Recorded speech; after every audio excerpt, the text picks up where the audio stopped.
Ladies and gentlemen, welcome to the round of 16 best of 5 set, or possibly sets, depending on how long these games go. Sometimes they last a few minutes, sometimes they last an hour to 2 hours. All part of the fastest chaos deathmatch tournament, of which I am a co-host. If you're not familiar with the tournament as of yet, if this is the first time you're catching us watching these matches, not live, but premiered, let's put it like that, then I will give you a brief introduction explanation. But before we get into that, before we dive right in, Halberdier gets rid of the opening Hussar. It looks like our Teutonic Scout also bit the dust. But the fastest chaos deathmatch tournament is, as I just said, a deathmatch tournament. This is a version of the game, a variant of the game that starts in Imperial Age. Your civilization has all of its technologies, all of its unique upgrades, etc. already researched, and you start the game with 55,000 resources, which sounds like a lot, but you'll see in a moment, not really that much. You start with 20,000 wood, 20,000 food, 10,000 gold, and 5,000 stone, which can either be spent pretty damn fast or pretty damn slowly, depending on how you play this game. And the map is a hyper random. Each individual map is a completely random set of hilarity. Why do I say hilarity? Because sometimes the resource patches, like this, for example, this stone mine doesn't have 350. It's got 164 in it. Where's the gold? How much gold is in here? 539, because why the hell not? But in any event, I will introduce our two players. I think I meant to introduce the players and then talk about the tournament, and then I started talking about the tournament before I introduce the players, because of course, very little that I do makes any real sense. On the left side of the map in green, playing as the Teutons in game number 1 of tonight's set, we've got HazZy. And on the right side, Nili, playing as the Ethiopians in red. These are two very fun civilizations with very cool siege unique technologies. One comes with the fastest firing foot archer in the game. Take a look at this attack speed Mangadai levels.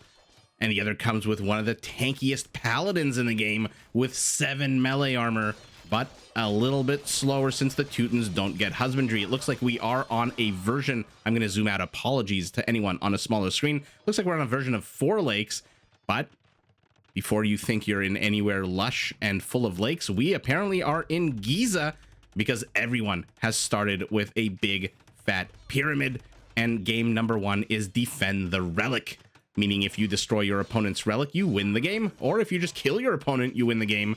For now, we've got a bunch of Shotel warriors chasing what looks like paladins and champions tethered together. Now, I know I said Teutonic paladins aren't that fast, but when you tether them to champions, they become very not fast. Other word for that would be pretty damn slow. And the halberdier doesn't really care how much armor you have. This 32 attack bonus against cavalry is basically what is going to beat his opponents, rather. Our Ethiopian moving forward through the center, our Teuton moving again to the north, again tethering his paladins to the champions, so they move pretty damn slow. Looks like both players have spent a good amount of their gold. Look at HazZy surrounding Nili's I was gonna say rear end, but that sounds kind of dirty, with a few naval units of his own. And Teutonic Knights chasing away trebuchets. So again, all units are fully upgraded, which is why you'll see the Teutonic Knight immediately comes with 13 melee, 21 attack, and why the Shotel warriors are at 18 plus 4 and have royal heirs, which means they take 3 less damage from each and every mounted unit in the game. Now, when we're talking about mounted units and Teutons in the same sentence, that probably just means paladins. Not really expecting to see any other mounted units out of our player in green, although always down to be pleasantly surprised. Trebuchet starting to bombard the Teutonic castle. Remember, it comes with crenellations. 13 range still does not beat a Treb with siege engineers. Volleys from these onagers are missing terribly. The Shotels are just gobbling these guys up. That attack on the Shotels is just incredible, but the Teutonic Knight, the champions, are here. Shotel's very powerful, but also very weak in terms of HP. Looks like these siege onagers with torsion engines and their bigger area of effect range, 2 freaking tiles effect range. That's bonkers. are going to defend against those champions, but this castle to the back should no, it's gonna do it. It's gonna stand. It's not gonna die, I don't think. I mean, it's down to half of its HP. It's training Shotels. Oh my god, when they're elite. 1, 2, 3 seconds. 1, 2, 3 seconds. Or is it 4 seconds? I think it's 3 seconds, right? Let me think about that one for a moment. Oh, we've got my favorite llama, Larry the Llama, or Alfred the Alpaca. Sorry, I don't know where the hell Larry the Llama came from. But side swipes, rear ends seem to be at an end, and we are now at the phase of the game where both players are just forcing the issue in the center of the map. And take a look. You thought 55,000 resources was a lot? Our Teuton is broke. Our Ethiopian still has a lot of food in the bank. He's got to be careful for these onagers, though. They're going to get Treb down, or they're going to get Champion down. Good attack rounds there out of Nili. 4 seconds. 4 seconds. Sorry. Every time I think of the Shotel Warriors, my mind goes to the Monty Python Holy Hand Grenade. And I always confuse it with 3 seconds. 3 shall be the number of thy counting, or 4 seconds, but in any event, Shotels are 4 seconds.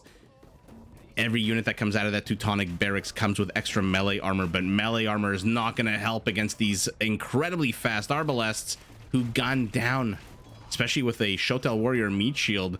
Nili is holding the line here. He does have more gold. He does have more food. He's got no wood, though, so these are basically the only archers he's going to have for a little bit.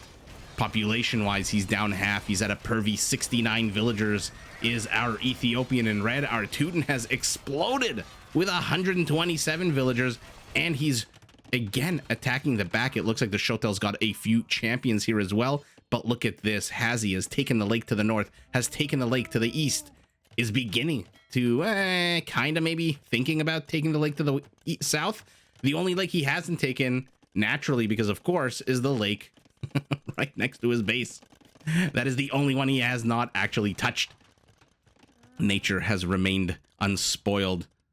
Not too sure why the bombards are closing in so much. Ooh, better attack rounds there out of HazZy, who is supply capped, population capped, whatever the expression is, and Nili needs 50 more. And now he hits back with these Shotels, but take a look at their HP.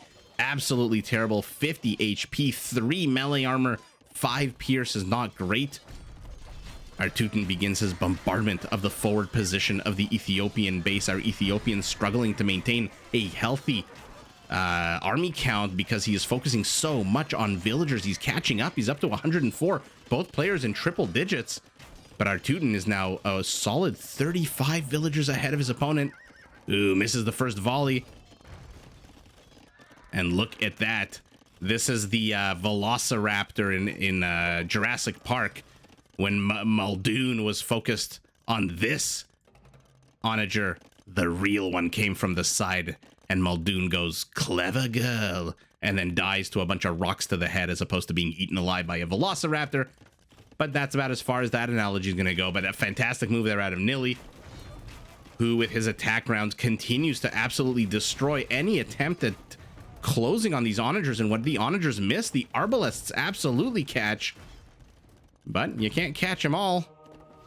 These are not Pokemon. These are onager shots. And so the onagers die, and a bit of a cessation of hostilities here as these very optimistic, I want to say, barracks out of our Teuton, who is still supply capped, and he's training 36 champions. At this point, he's got the food and gold to throw in a few paladins. He's got 8 of them. Oh, terrible, terrible place to move your units. Teutonic Knight is pretty tanky, but not against a whole bunch of siege onagers with a bigger area of effect range, and especially not against castles when they're already injured. But our Teuton is back to this area. Was this the same castle that he was attacking before? No, that was this one, right? Oh my god, so much action already at the 19-minute mark of the game. I've completely forgotten where the hell he attacked into. Treb firing on the castle to the north. Barracks still under attack in the south, but the real big armies are all here in the center of the map. Looks like the water is no longer a priority for our Teuton, who's instead pushing in with more and more champions. Will he get the onager? Probably not. I'm surprised that onager shot didn't kill his own onager, actually. Now the Teuton continues his siege to the north. Looks like this castle should fall. No, 5 villagers move forward. 6 villagers, maybe. No, 4. Not 5 or 6. So not only did I get the first call wrong, I got the second one wrong as well. Our Ethiopian closes. Boom, boom. 2 onagers. For 2 onagers is a pretty good trade for both players. Nili starting to run low on wood. Has 3,000 gold, but our Teuton, with all of the raids and all of the villager kills and everything, is now double the villager lead. Treb's continuing to try to get rid of this infrastructure here at this point. You want to get rid of the infrastructure just so you can get this gold. How much gold is actually in here? 5,000 gold! What the hell? 1102 gold in each one of those. And it proves too much for our Ethiopian, who finds himself stretched a little bit too thin. What got this? Oh, it was the champions.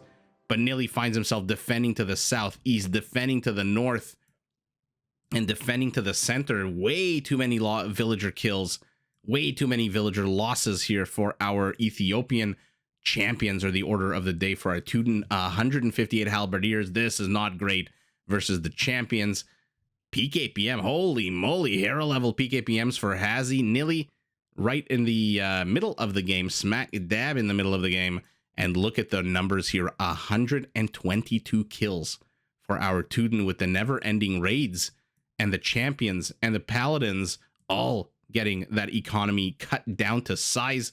And even though they ended only with really a 20% difference in score, not the biggest score difference, I think it's this 100 and what are we looking at? 111 villagers that makes the difference here, even though, again, the pyramids still stand. And let's take a very quick look at the economy, just because that villager lead was so substantial. Oh my god, our Teuton got 7 relics. Okay, well, there you go. Hyper random, 7 relics on this map. A little bit more wood. I mean, 10 times the quantity of food is, yeah, that's ridiculous. Double the quantity of gold and the exact same stone amount. So game number 1 going to our Teuton, who uses his economic sniping, his destruction of the Ethiopian economy to just power through. And our Ethiopian finds himself alive with a few trebs, a handful of shotels, and 18 arbalests who, yeah, they're not the quickest moving units in the game. So they're stuck up north, and our Teuton just attacking in so many different locations. A fantastic wraparound by our Teuton, who takes game number 1. Let's see what game number 2 looks like. Game number 2 sees us in a bit of a mirror situation. Nili now spawning on the left as the Turks in red, and HazZy spawning as the Bulgarians in green on the right.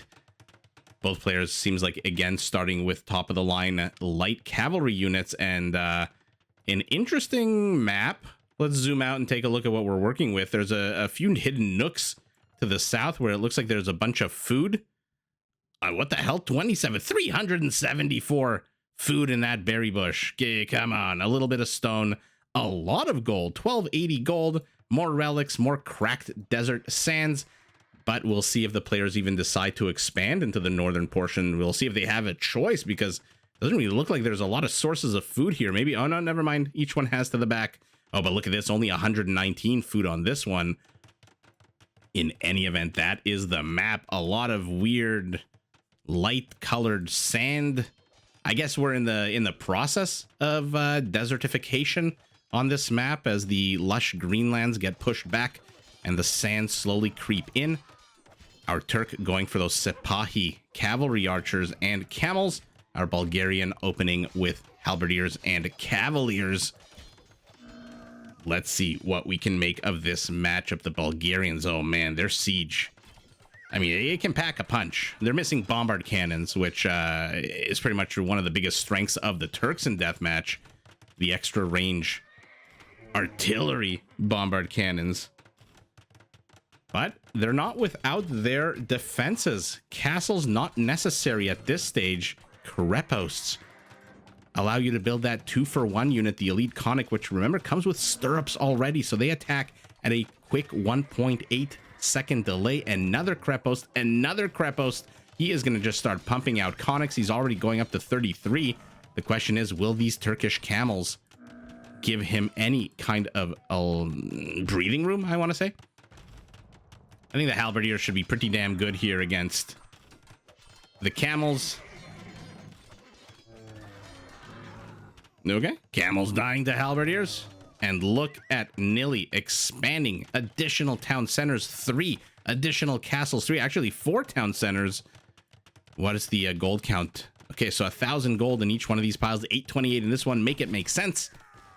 Our Turk going for Sipahi, going for bombard cannons with that ridiculous 14 range, building a castle right in the middle of the map. But the real trouble here for him is, what the hell are you going to do against these halberdiers? Even conics. Remember, when they die, they dismount and they become a flail-wielding infantry unit with 6 pierce armor. I think that was recently buffed, right? It used to be 1 base, now it's 2 base. I don't know why my brain just went to ace of base. If anyone in the chat or anyone watching this after the fact is as old as I am, well, you too have seen the sign and it opened up your eyes. And you are now watching deathmatch tournaments, game number 2 of the set between these 2 powerful players, as our Bulgarian gets distracted by camels. The conics running a bit around here as the cav archers, holy shit, decimate the halberdiers. This is the moment for Nili to push. Oh, friendly fire by the onager. The Turks, an expensive civilization. Their trash units not exactly the cheapest, but when you spend your gold, man, do you get worth for it. 100 HP cav archers, elite janissaries, bombards with 14 range. This is a civilization designed to blow your head up from a distance and blow it up quick. The Bulgarians, on the other hand, designed to close in and cut you open. Okay. I mean, I kind of get why he's going with siege rams, just because it gives a bit of a distraction if your opponent isn't microing properly, but the army just wasn't there. He just sent a bunch of siege rams forward. Okay, in they come. The cav archers are getting distracted. There is a big freaking melee battle here in the center. Literally a ball of death for both players. As our Bulgarian closes in on the cav archers are just being used as bait. How many kills on these janissaries? 36 for 27. That number is definitely going to go up. Our Bulgarian is not relenting. He's taking out the Trebs to the northern part of the battlefield. There's another one here, but it is protected by some gold. And man, oh man.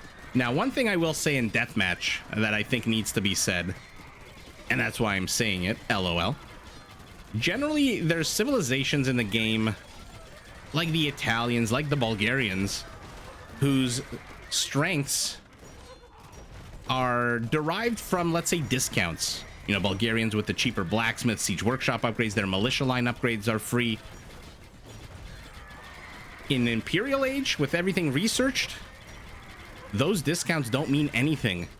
Now, unit discounts, like the Magyars, like the Berbers, definitely mean something, but the discounts that apply before unit production in Imperial, I don't know that they're that relevant in deathmatch.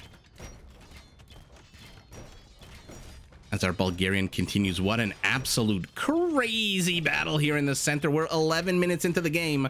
There's already 600 dead bodies on the floor. How insane is that? You ask me why I love deathmatch. This is why I love deathmatch. Oh, I see some green Krepos down here. So HazZy is starting to take those resources and he's starting to send in the conics, but the castle's already here. Not crenellations, only 11 range. And he's taking the locations to the north as well. Let's see how this works out for him. HazZy, I wonder if he's spreading himself too thin. He's only got 72 villagers, and he's trying to take 3 settlement locations at once. He also doesn't have a lot of gold and food, so I'm not too sure if expanding economically right now in 3 different locations is the right move versus just expanding backwards into here. But let's see how it works out for him. Never say never in Age of Empires. I've said this a few times in a few casts recently, is that I don't like to pigeonhole players, you know, to say, oh, he's going to do this, he's going to do that. Oh my God, 3 conics died. 3 dismounted conics are going to die soon too. A Janissary joins in. Not a hand cannoneer, so no attack bonus against infantry, but with the town center enough to get rid of those conics. But yeah, I don't like to pigeonhole players to say they, you know, oh, I don't know if he should be expanding. Watch him expand in all 3 locations at once like he's doing now and just absolutely tear it up. That being said, with limited resources, maybe focus on 1 location, but we'll see. Let's see how it works out for him. At the moment, it is not looking good for our Bulgarian, who has half the army count, and it is not a situation where it's half the army count, but your opponent has 40 halberdiers. No, your opponent has 37 cav archers, 27 janissaries, and 8 freaking bombard cannons who are sniping your big fat siege onagers as they make it to the battlefield. But the conics close. 1 random monk tries to convert a conic, does not get him before he passes. Oh, there's a lot of dead janissaries here. I don't know how many are attributable to this 1 onager, how many to the conics, but holy shit, the janissary count has basically been reset. No bombard cannon towers allowed in the game, so you will only see keeps as the Krepos comes under attack. By the way, has Nili seen that his opponent has taken the north and the south? No, he is not. Ooh, okay. So he's pushing in with these cav archers. The majority of his army, 42 out of 65, is cav archers. Kreposts providing backup. Towers, or I should say keeps, to be as specific as possible, providing backup. And our Turk looks like he is on the cusp of getting the first notch on his belt. Okay, he's getting some wood here. The conic running by a castle will die, but the Trebes here should get that castle, unless it's get repaired, of course. Oh, look at this. HazZy's trying to get the relics again. There's a lot of relics on this map. Or maybe not. I'll take a look at the relic count at the end. And a bit of a lull in the action here as these Bulgarian hussars close in on the janissaries. 1-2 punch, and all the janissaries are dead. And look at the cav archers literally body blocking the hussars. Fantastic move there out of Nili. Halberdiers, I don't really see them doing too much here. Not with cav archers, janissaries, monks, and keeps to defend. Did he even manage to get any HP from these bombard cannons? Maybe a little bit. But our Turk still has 7, going up to 10 bombard cannons. No side swipes beyond a few conics being sent here to the left. Now this is a fun game because it's showcasing the power of the conic as well. Don't get things twisted. This is a very powerful unit. This is a crazy powerful unit. Getting 2 units for the price of 1 is pretty bonkers, and they're not weak units. You know, it's not like a Rata that dies to literally a skirmisher can sneeze on a Rata and it'll die. No, these are pretty damn powerful units. 18 attack, 5-6 armor, mounted at first, dismounted afterwards with the same 5-6 armor and only 1 less attack. Instead of a 14 base, it's a 13 base. That being said, when you stream them in 1 at a time like this, I don't know about this. I don't know about this at all. Nili and HazZy both have the exact same number of villagers, 126. HazZy building a few more here. Does manage to catch out the bombard cannons, finally going to get a bunch. But they abscond into the safety of the towers. But oh my God, forget those 4. There's 8 more down here. Attack rounds attempted. Attack rounds not successful. The conics are closing in, but the bombard cannons are pretty much having their way with them. Oh, now he's retreating back again. Nili needs to take one of these locations, either the south, the north, or just push your way into your opponent's base. the longer he waits, the more resources HazZy is going to gobble up. Nili looks like he's out of resources here. All his gold in the back is gone. He's got a dozen stone. I don't know what's a unit of measurement of stone in Age of Empires? Blocks? I don't know. 12 units of stone, basically. That being said, Nili has taken the center, which comes with a bit of gold. Not too much, it looks like. 490 left, whereas HazZy, I wanted to point out a second ago, still has all his backwards resources. Why? Because he's mining the ones further away. This is something that's a very important lesson. If you have the option of mining resources right next to your base that are nice and safe and secure and close to all of your infrastructure, and at the same time, you have the option of mining ones that are further away, that are contested, let's say, because either HazZy or Nili can take these resources, take the ones that are further away. Because even if you mine half of them, you're also denying your opponent the ability to mine. Rams try to close in on the onagers, but the conics intercept, but the cav archers move south. Oh, they're gonna have a fun time getting rid of these rams. This is a pretty damn tanky ram with 195 pierce armor. And now it looks like HazZy, our Bulgarian, with the hussars. Also, he's cutting through the forest. Is he doing the same thing here? No. A bit of a house wall off here by Nili, our Turk. But that just means HazZy has to go to the right side of this escarpment or this cliff. And now he's going to catch a whole bunch of villagers if he's paying attention. Is he paying attention? No, he is not. Yes, he is. He catches the villagers and a whole bunch more. There's a lot of lumberjacks here. That being said, Nili is pushing in through the south. HazZy has taken a few of these resources so far, but to the north, he's being left alone in peace. A bunch of hussars here as well. In the center, the battle still rages in no man's land here in the neutral center of the map. But that all inures to the benefit of our Turk because he is gobbling up gold like there's no tomorrow. And if you remember one cool feature of the Turks, their gold miners work 20% faster. That being said, it's actually our Bulgarian that has more gold. Of course, he's only training hussars at the moment and a few rams here and there. More hussars to the back, more hussars to the center, but he's starting to kind of collapse in the forward portion of his base, our Bulgarian, who does get that ram. These cav archers need to get the hell out of here. That Krepos is full of villagers. Go back to the safety of your BBCs. Oh no, HazZy's gonna catch a whole bunch of these bombard cannons out in the open. 1 goes down, 2 goes down, 3 go down. The rams get a few kills, 4 go down. A 5th one will go down as well. This is too many hussars for these janissaries. They do not fire super duper quick.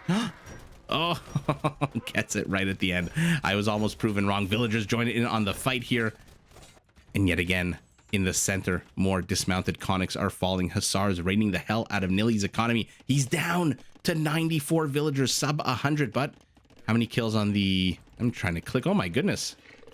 First of all, I don't think I didn't see these monkeys, but 1 second. Oh my god, my clicking skills are terrible. There we go. 19 kills for 9, but here we go. Look at that monkey's ass.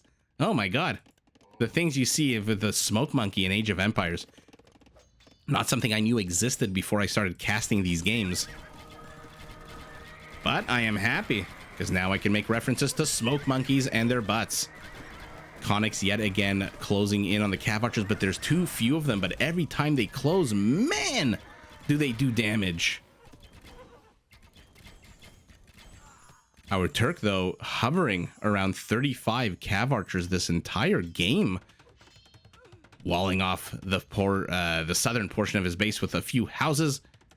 And now these hussars are basically dead meat, or I should say fish in a barrel for these cav archers, who are going to poke and prod away at them. More hussars raiding to the north as they get more and more lumberjacks. Nili's economy is collapsing. 81 villagers to 132. He has not penetrated the north, which means HazZy is mining this all the livelong day. He's just now starting to penetrate the south, but a lot of this gold Actually, you know, there's a good amount of gold left. So I wonder at the end of the game, I'm really curious. The economies right now at the bottom right of our screen are incredibly similar. Because one player has the north and the south. One player's got the center. And has already mined out the entirety of his rear position. Whereas, again, our Bulgarian still has a whole bunch of resources left. Now, a few Janissaries. I mean, the Janissary is not really necessary here. Just go kill these cavalry units. And then use your BBCs to destroy the rest. But, oh, he cut through the forest. Our Bulgarian with 40 chess moves is moving forward with 23 hussars. He's also distracting these cav archers at the front who are not doing much. They can't really do much, not with 3 siege onagers here in the forward position. One incredibly weak, so we'll keep an eye on him. But these cav archers, Nili is down to 76 villagers. But he's got access to this area now. I mean, he soon will have access. I see him building a mining camp as he gets rid of more and more of this Bulgarian infrastructure. But our Bulgarian pushes out a little bit of a disconnected attack. These onagers way too far away from the action. As these ones close in, might want to start moving them south, thinking that maybe the cav archers are going to move south as well. Hussar's getting a good amount of damage, but there's only 3 left. One random camel with no kills at all. And this is all she wrote for the southern portion of the map. And in the center, 32 cav archers have now held. That being said, our Bulgarian still has his biggest damage dealer of all. 7 onagers, 6 of them here, 1 somewhere else out on the map. Looks like his ram didn't really accomplish much, and that's it. HazZy's lost control of the south. All he's got here is a conic and a few smoke monkeys. I mean, come on, look at their attack. How do you get a plus 99 attack? What upgrade do you research for a monkey to get a... Also, it's funny that they call it a monkey. This is a very specific game, and yet they call it a monkey as opposed to a, I don't know, a chimpanzee, a gibbon, a bonobo, I don't know, a rhesus. What's your favorite monkey? Let me know in the chat what your favorite monkey is. I love bonobos. If there is such a thing as reincarnation, I really do hope I come back as a bonobo. If you don't know what bonobos are, they're literally the chillest animal on the planet. They live in absolute peace. They eat. They play in lakes and rivers. They screw their brains out. And they just live and enjoy life. And yeah, there's my my disgusting thought of the day. If there is such a thing as reincarnation, Cast of Empires wants to come back as a bonobo. And if you haven't seen a bonobo, after this, go and YouTube a few videos. You will fall in love. They're just so funny to watch. They're just so chill. It's like a society of potheads, basically. Another mini wall off here for our Turk. As he pushes out now down to 28 cav archers, but his economy has been gutted. He still has the army supply lead, though, and now he's mixing in camels, so these hussars are not going to find very much effectiveness here. They run by the camels. Half of them die immediately. The others die to the castle cav archers. The bombards are safe. Oh, only 4 villagers here. Why is he... Oh, he's got no stone. I was going to say, why isn't he building a town center? Because he's got no stone. And no, our Bulgarian gets his revenge. He said, has Nili seen this, by the way? Okay, he sees the one being built. So he knows that there's a bit of a wraparound, a rear end, whatever the hell you want to call it, coming at him. And now both players with their hussars. Both, by the way, fully upgraded. Stats should be identical on these 2 hussars, right? Let's highlight a random hussar and a random hussar. I think the stats should be pretty much identical. If I can find a green hussar who's not dead yet. Oh my god, they're all dead. Where are they? Okay. No, that's a conic. There you go. Your illustrious caster wanted to look up hussars and clicked a conic. I think the icon moved pretty quickly, so I'm just going to blame it on that. And let's take a... Oh my god, right as I clicked at the green... Oh my god, he died right as I clicked him. 11, 3, 6... 11, 3, 7. Oh, right. I forgot the Turks come with extra pierce armor. Of course. Of course. A horse is a horse. Of course. Of course. Well, against each other, they're basically identical. Against any kind of Pierce, they are not. The Turk with the slight lead advantage. Who now moves in, by the way. But this is a pretty decent-sized army out of our Bulgarian. He's managed to catch up in army count. He is now only down 1 army unit. But look at his economy. He's ahead 50 villagers. That is ridiculous. Okay, our Turk backs away. Doesn't want to take a fight at the moment. Running away. Retreating. Who cut this? Must have been green for sure. Now, Nili is starting to attack the northern portion of the map. The south has been cleared up. Camels, together with these siege rams, have cleared up all of Green's infrastructure, except, yet again, for this one Conic. The iconic Conic. Oh, red bad pathing. There's going to take a whole bunch of damage on these Cav archers. I mean, look at this. 31 of them, 104 kills, but look at their HP. Run back, run back, run back. 25. The halberdiers closed. Oh, no. Okay, this is a good fight for our Turk. A bunch of the halberdiers are focusing on the Janissaries, and now he's going to just run them ragged. Doesn't even need to anymore at this point. What a great get there for our Turk. But look at the numbers now. Now he's down army count. Now he's down civilian population. These Bulgarian Hussars have just been absolutely raiding him. Where are his woodcutters? Okay, he's finally going into the back. Here is Nili. But HazZy's not done raiding. He's getting more and more villager kills. I mean, are the players just going to raid the hell out of each other?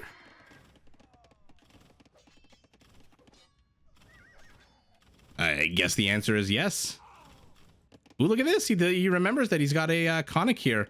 Ooh, the Conic might get injured if these onagers aren't careful. Where are you going? You forgot to cut a bunch of trees down. Oh, you can't go through this.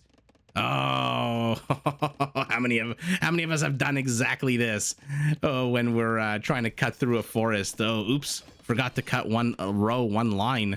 And all of a sudden, you look back at that screen expecting to see a nice big path. And instead, all you see is your onagers stuck because the AI couldn't figure it out. Let's see if he gets his... Oh, where are you going? I'm ignoring so much on the screen. Oh, he does damage his own unit. I knew that was going to happen. I knew that was going to happen. That happens to everybody. But our Bulgarian has done one amazing thing. He has forced Nili back. No more in control of the center area, but he's mined out the first pile of gold. How much is left here? I'm going to zoom in so I don't get any other patches. 4,000 gold. Holy moly. Nili has gotten his economy back up to 120 villagers. Ladies and gentlemen, we are going to have ourselves a fantastic game. I mean, we're 50 minutes into this game. Nili's ahead about 10% in score. And he still has a bunch of heavy-hitting units. He still has his Cav archers, his Janissaries, 2 bombards. His opponent, the majority of his army is in Hussars and Rams. I mean, 3 siege onagers, not a bad thing. 1 monk randomly. What are the relics looking like? Our Turk has 3 relics to the 1 of our Bulgarian. Nili now is under attack. He grabbed hold of this southern position for a very brief period of time, electing to go with towers so that his villagers, I guess, can garrison inside of them. But these are not Teutonic towers. There's only room for 5 of you guys out of 35. This is literally the Titanic happening here. Women and children into the towers immediately. Billy Zane, screw you. You don't get a spot on the lifeboat.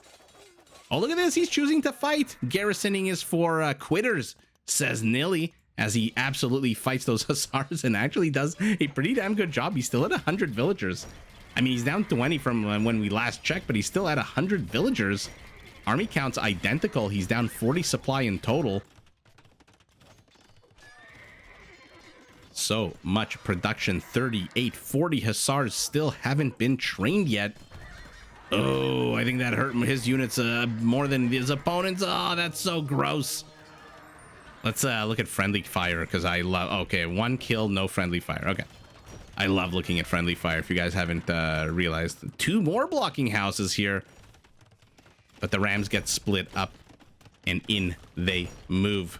Our Turkish infrastructure is under attack. Villagers yet again being pulled off. Yet again surrounding the Hussars, but This is good for HazZy. He is distracting the villagers while the rams absolutely wreck it. Villagers, 2 of them are not enough to take down a siege ram, even though it has negative armor, negative melee armor. So 3 minus -3 is 6 attack, right? HP. Oh, it's going down too fast. It looks like 7. Why is it 7? These guys attack on a 3. Oh, they have bonus? Oh, +3 against ram. Okay. Okay, got it. In any event, cav archers find themselves back in the center of the map, but the rear of our Turkish base, our settlement, has been absolutely gutted. Absolutely. Look at this. It's a ghost town. There are no villagers to the entire northern part of the map, and Nili is yet again at sub 100 villagers as more and more of these Bulgarian hussars and now conics are moving in. HazZy has reestablished his position here. There still is how much gold? 680 gold still left in this one patch. Oh, this is going to be so sour if he gets that mining camp. Those villagers are going to have to go back where? All the way over here. That is a long road to Tipperary. But the rams don't do it. The camels close in and destroy them. Oh, the cav archers' numbers are not here. This is a lot of conics. They are going to absolutely slaughter these cav archers. Look at them just like a hot knife through butter. Nili has to retreat. He's down half the army count now. He is in a bit of trouble. He's got camels, though. Camels are a pretty good response to this. Except maybe against a dismounted conic. Then you might be in a bit of trouble. You're fighting a pretty damn tanky infantry unit. More houses being built. Nili desperately wants his economy up and running. But will our Bulgarian give him the time to do so?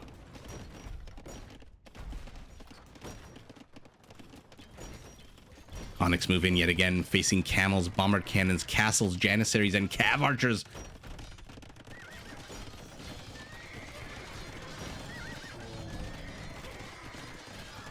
Oh, the conics are just going to slaughter this army. The camels come with a bonus against the mounted, but once they're dismounted, oh, the camels, again, remember, again, this guy attacks on a 13 base.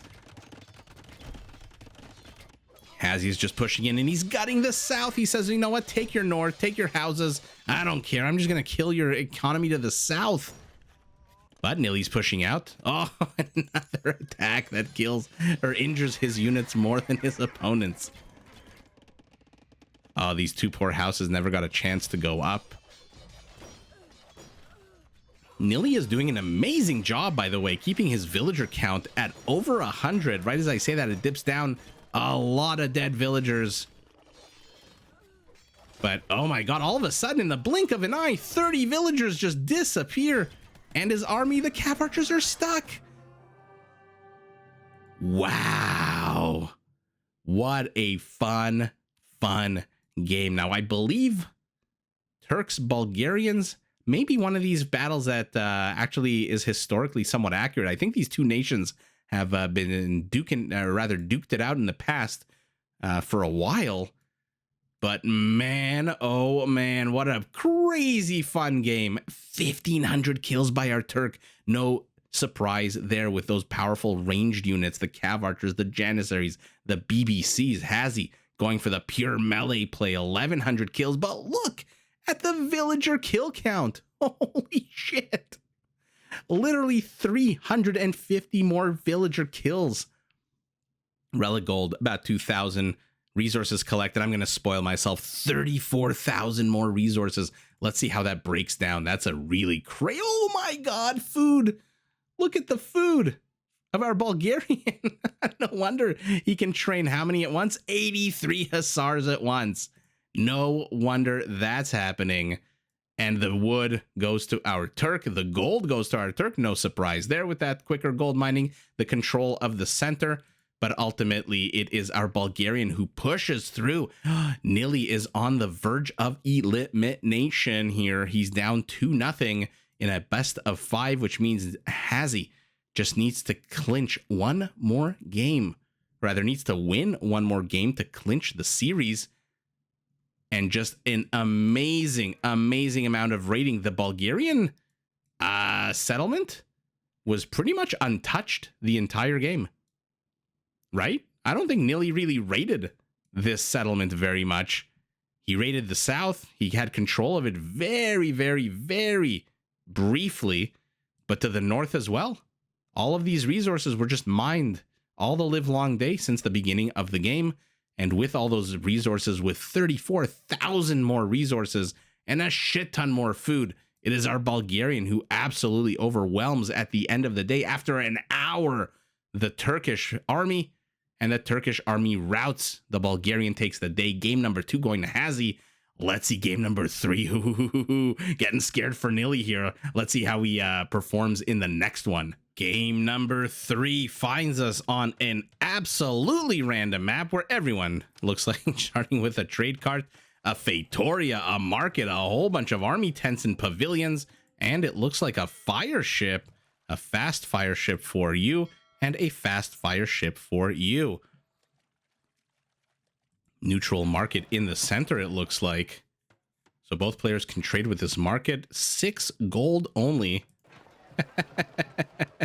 And then a path that leads, I don't know, this looks like a custom game, right? Where the computer just keeps spawning more and more and more and more units as they come and attack you. In Nili, let's take a look, playing as the Burgundians in red on the left side of the map, and HazZy this time as the Kamay, the Kamay. Oh, their battle elephants are so ridiculous. I mean, I'm gonna look at these stats when I click on them. 21 attack, 1.06 movement speed, and with the castles, I hope we're gonna get to see ballista elephants.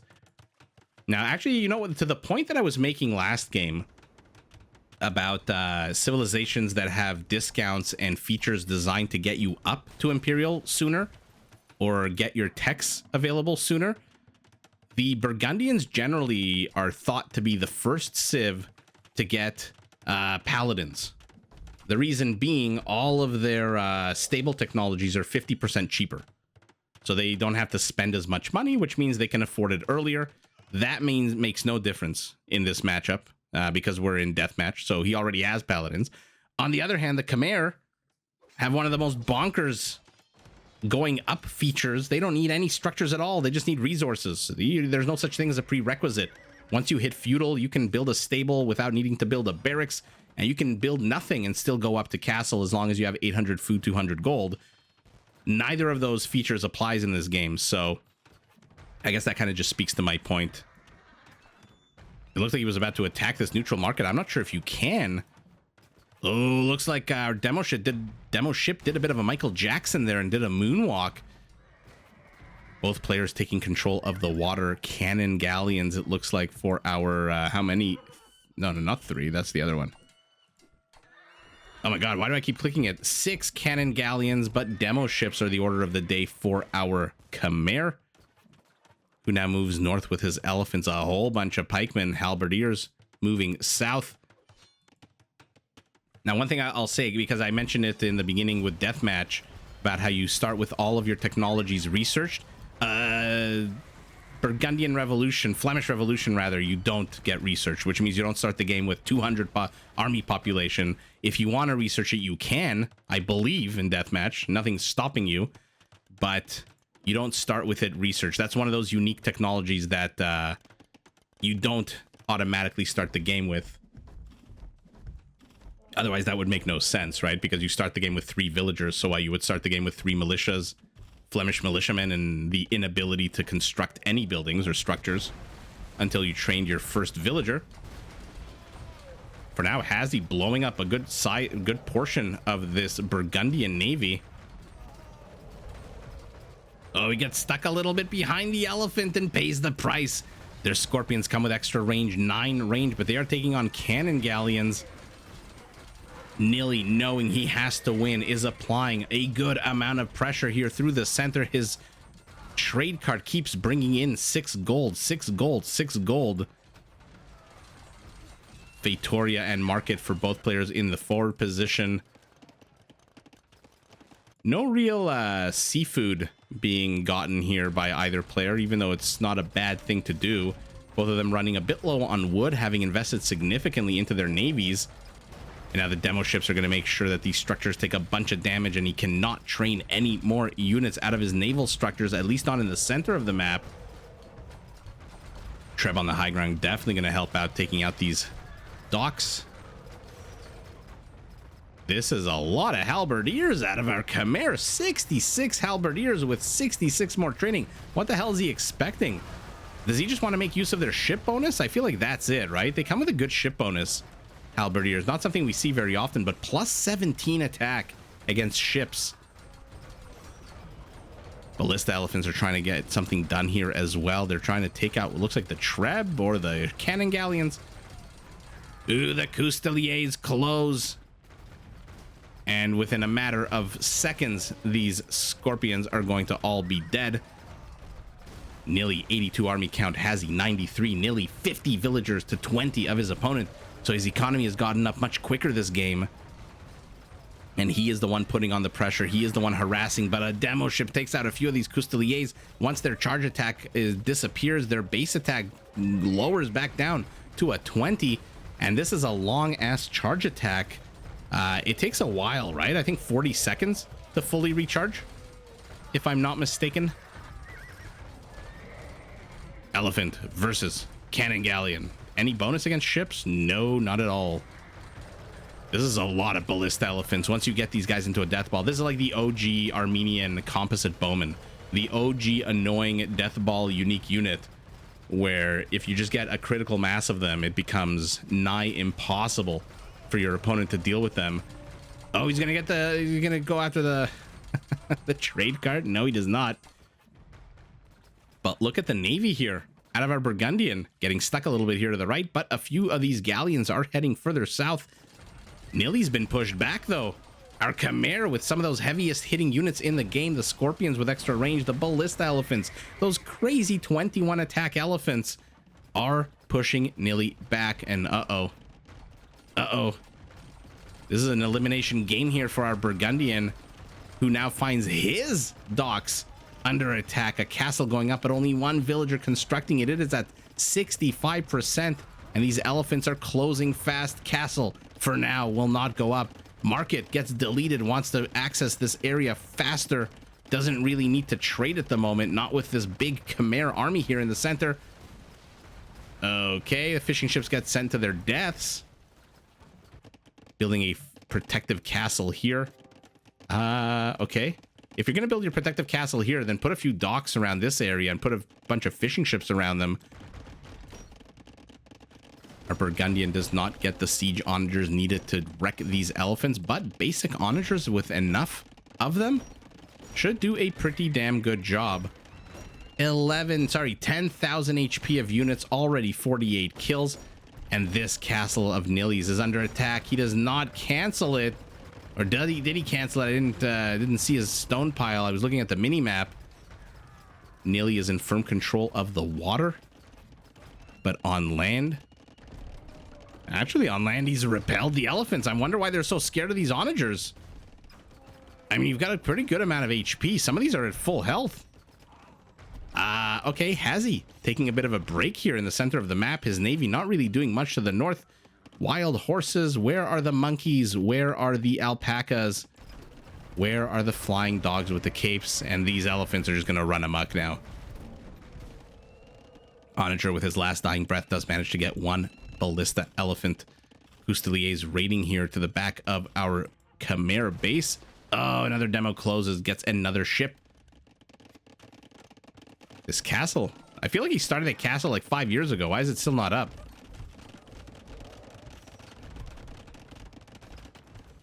Custelier gets absolutely wrecked by these wrinkly big butts. The real issue here for Nili is what the hell do you do against 40 ballista elephants? I mean, demos are okay. You're at 200 population, which means that you can't really construct anymore. Not until some of these Custeliers die here to this castle. And our Kamay absconds into the safety of his town center. Or I should say town centers, plural. Giving these castles time to gun them down. Would love to see a few of these villagers garrison inside houses, but unlike the ones garrisoned in a town center, when you garrison villagers in a house, they do not regenerate HP.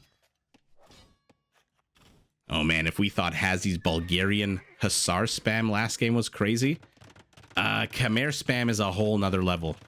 They don't need to drop off food. As long as they're working on their fields, the food just goes up a unit, a unit, a unit. And so the Kamay ability to spam Hussars in the late stages of a game are just absolutely insane.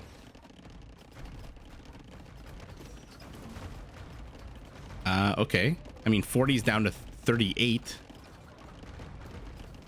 Good maneuvering on these guys. Oh, how much HP is on this guy? 2 HP. That's hilarious. Get a monk. Medic, I need a medic. Cries this elephant with literally 2 HP.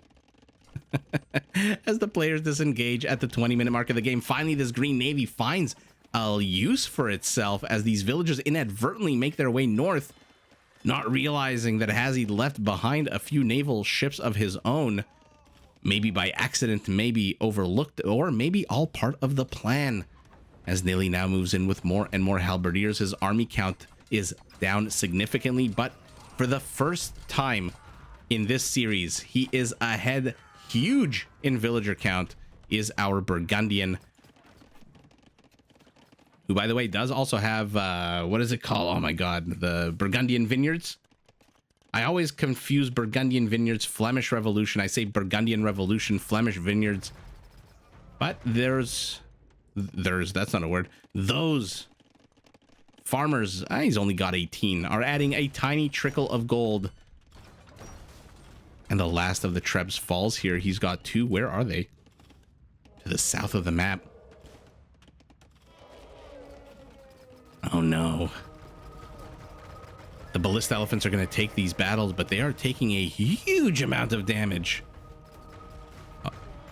And why, I wonder why I didn't carve off 2 or 3 of them to attack the monk. They are taking way too much damage. Their HP is down 3,000 HP. But he's still got 35 of them. He's training more and more. They are not cheap. What do they cost again? 180? 100 food, 80 gold? Which is funny because the other day I casted the game with the Saracens and the Mamelukes, which are 85 gold, but only 55 food. It's funny that a Mameluke is actually more expensive gold-wise than a ballista elephant. Naval engage here on the western side of the map. The Kamay Navy taking on the the Burgundian. Oh, we also have neutral ports, so he can actually trade on land and on water, it seems like. Although neither player really using that option at the moment. It looks like our Kamay wants to push through the north.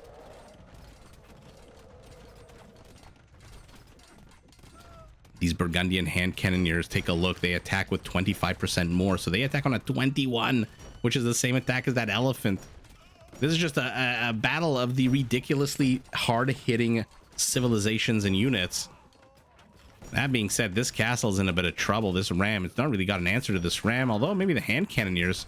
Oh, Treb pops out at the worst time as our Kamay Navy now burns down some of these docks, but there's demos coming out. Will he garrison them? Will he oh my god, pop them out one at a time? Let's find out. Oh, he pops them out. 1 fire ship down. 2 more go down. 3 in total. 2 or 3 more. Great use of the fire ships there.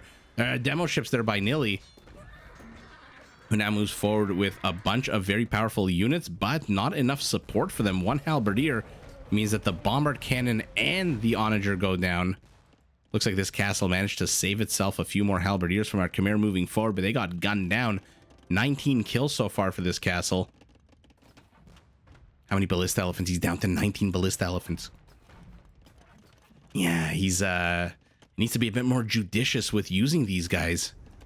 They are powerful. Their HP is strong, but not that strong. And he's chasing trade cogs.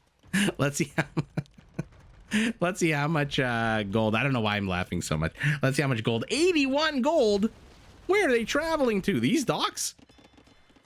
Not these ones? That's crazy. 81 gold. But good for Nili for being the only player so far on the water, I think, that has trade cogs. How many of them? And where's the icon? There it is. Trade cog in the forward front. I don't see a single one for our Kamay. whose push in the north has not only been stalled but repelled and now turned on its head, as Nili is the one pushing in through the north. Through the south as well, a bunch of halberdiers close in, but halberdiers, you need more than 2 halberdiers to take on a bunch of these elephant units. But not if the elephant units don't notice you. Okay, never mind. I feel like those halberdiers got a lot more damage than they should have, because HazZy just didn't notice them.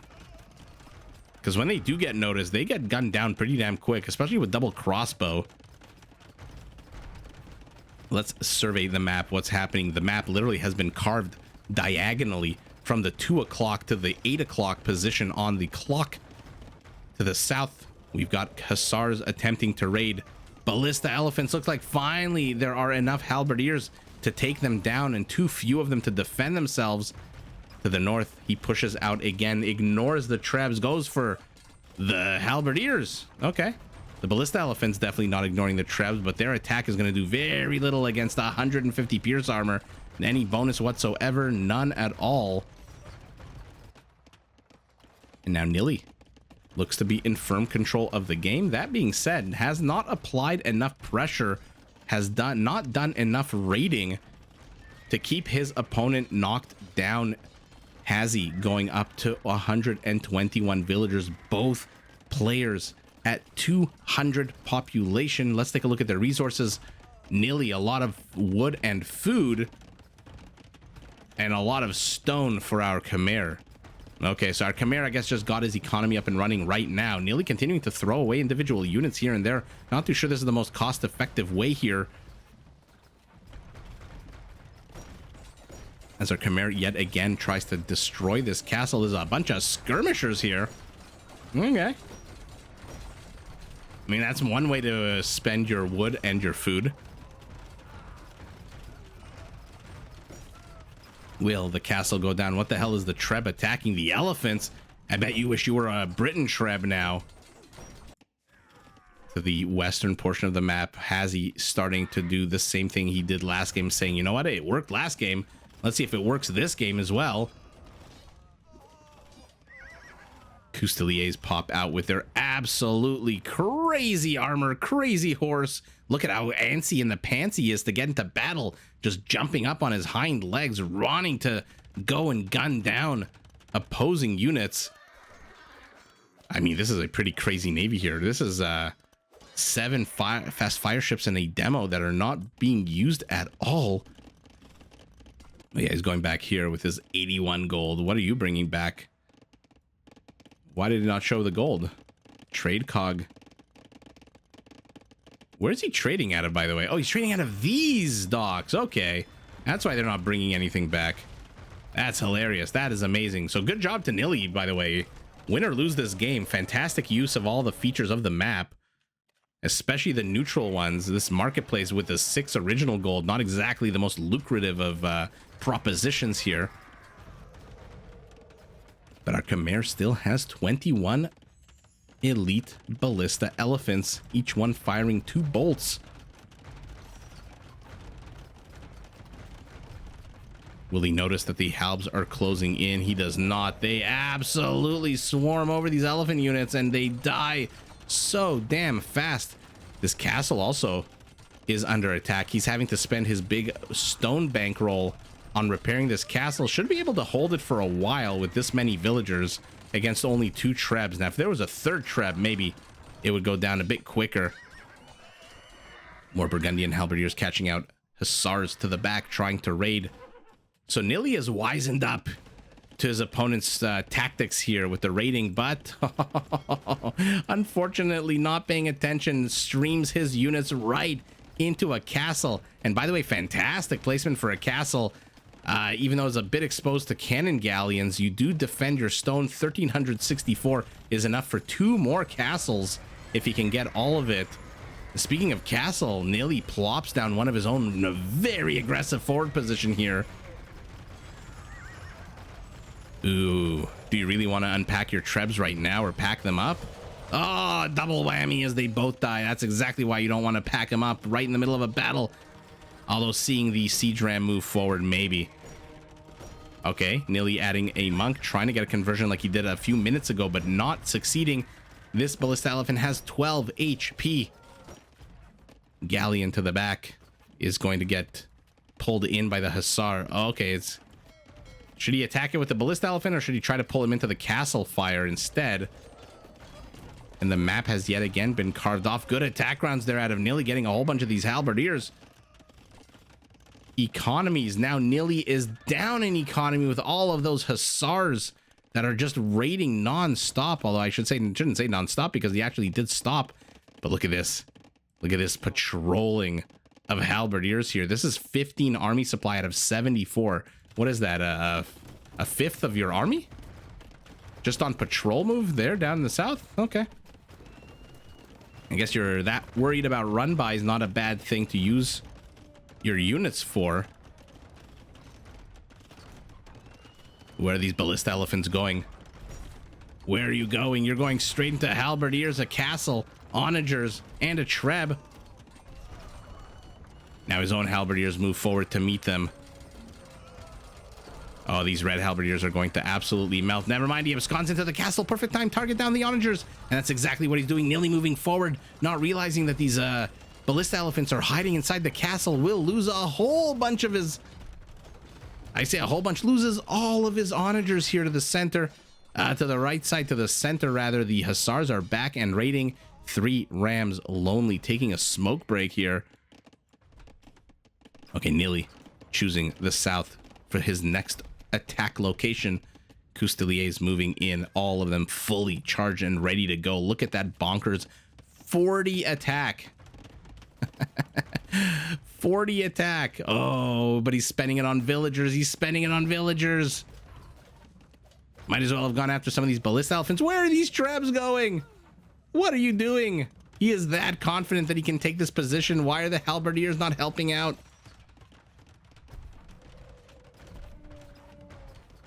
More and more ballista elephants. I mean, Nili's making it happen with these halberdiers.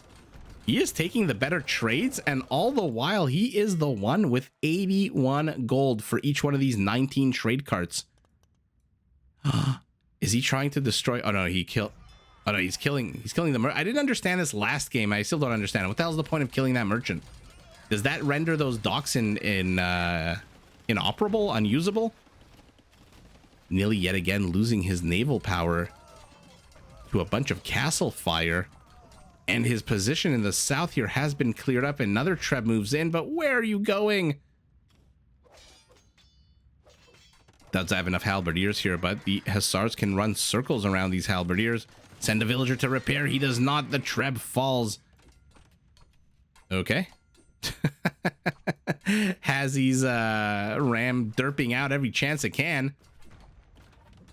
Another one moving here to this east, but another one already has fallen. I mean, Nili's making it happen so far. I'm looking at the mini map. The map is carved up, but there's an extra little sliver, an extra 5% or so that belongs to Nili, who is still ahead in score lead, but not as significantly as he was before. Throwing halberdiers into ballista elephants. And now engaging into this castle as it falls. And after all of the attempts of HazZy to get rid of this castle, it is in fact Nili who gets the castle of his opponent. Oh, this is a lot of dead villagers, though. This is a lot of dead villagers. There's not that many halberdiers mixed in here, and those that are mixed are fighting other halberdiers, but there's a castle. Why didn't he run away to the castle? Where was his eye focused? And here we go. If anything can help Nili out right now, it's his water control. His opponent is building fire ships, but these cannon galleons can actually reach all of this. Whoa. What happened? HazZy's castle fell. He lost control of the center. Oh yeah, look at his army.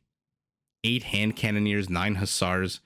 And with this amount of food, he can only really build 30 more hussars. Nili going up to over 100 halberdiers in the production tab.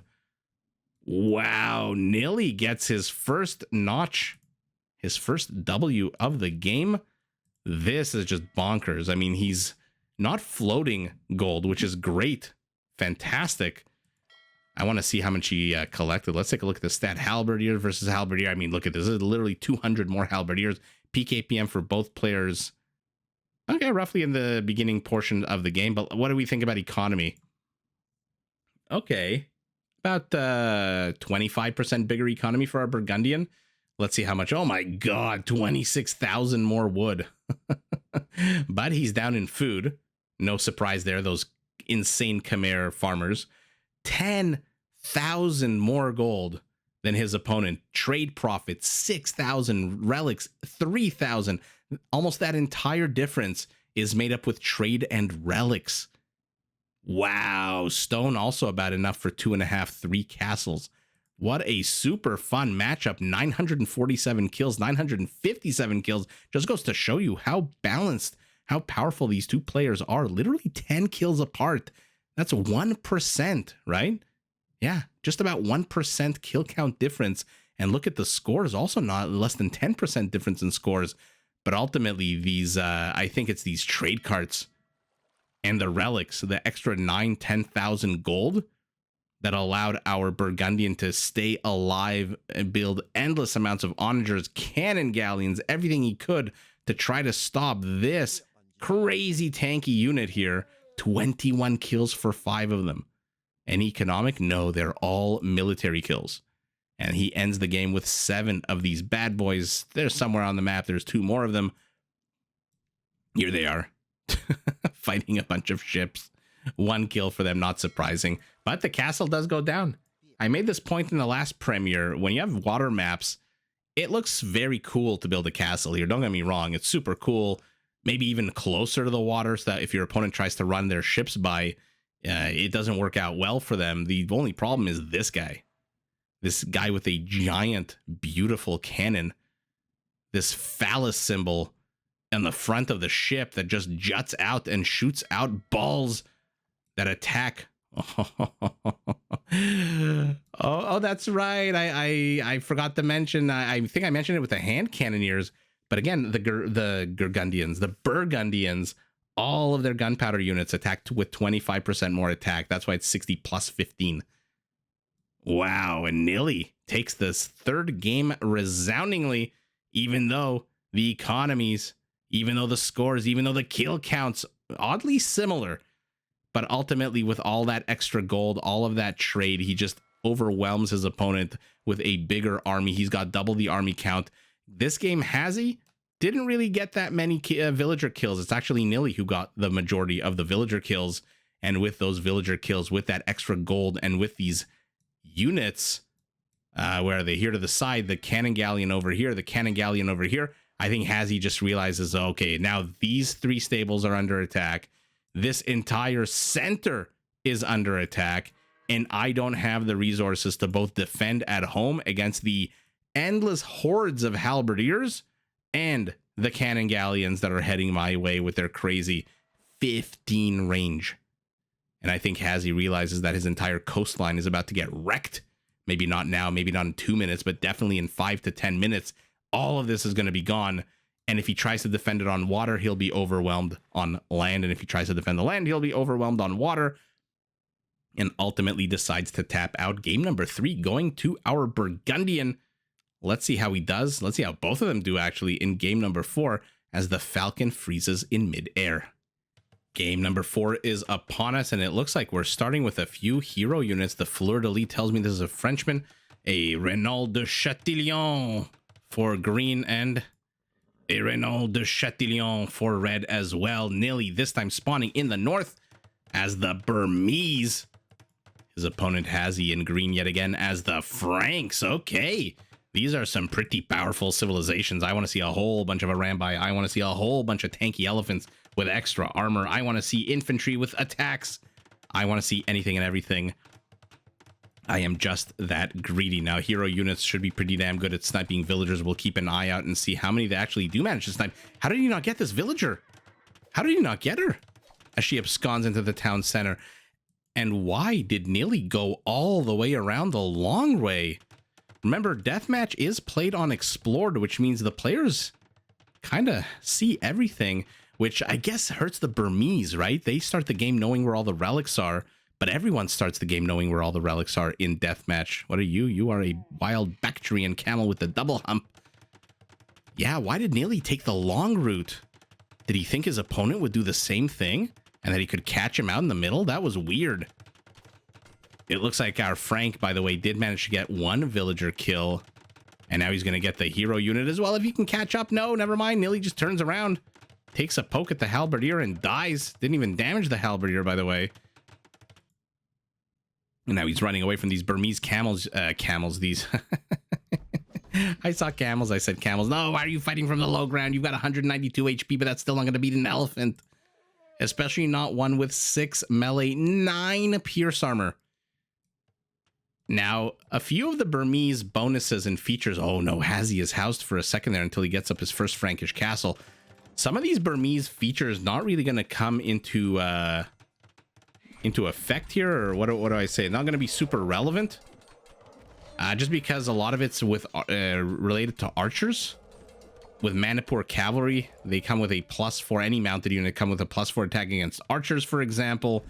That extra pierce armor on the elephant, but the Franks not really an archer civilization. They're more of a brute force melee. Now, when you have brute force melee, they tend to clump, and that's why these bad boys are going to be super relevant. He's only going up to 25 of them, though. And a bunch of them are just standing here in the front lines. Looks like Nili wants to control this pass here. Oh my god. Okay, only 3,700. This is the fun of random maps, by the way. Okay, let's zoom out and take a look at the map. Sorry, I forgot to do that. Okay, this kind of looks like giving me Black Forest vibes. Almost. Black Forest meets a snowy Atacama. But it's almost Germanic or Romanian.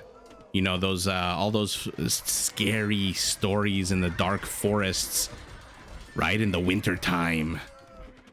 The Earl König, for example, the little mountain passes where people try to go, and there's dangerous and cliffs and steep elevations and risks of life and everything. Very, like I said, very Germanic, very Romanian, very kind of like dark. Especially this part. This looks very ominous, right? Very, very scary here. This very narrow path in the forest alone. This one monk heading to Grandma's house as he tries to find a relic, or probably tries to get this relic. Going by a whole bunch of paladins who are not noticing him. Okay, finally does. No, never mind. Ooh, HazZy there. I don't think he needed to do that.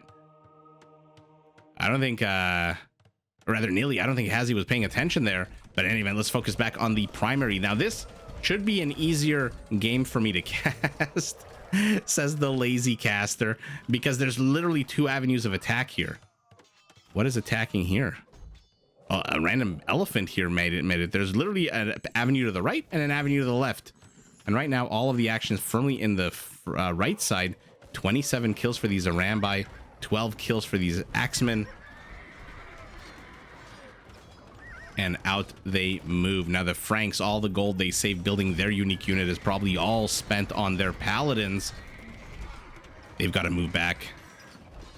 Although, you know what? I think these throwing axemen can do a pretty damn good job against these elephants. There's just so many of them. Neither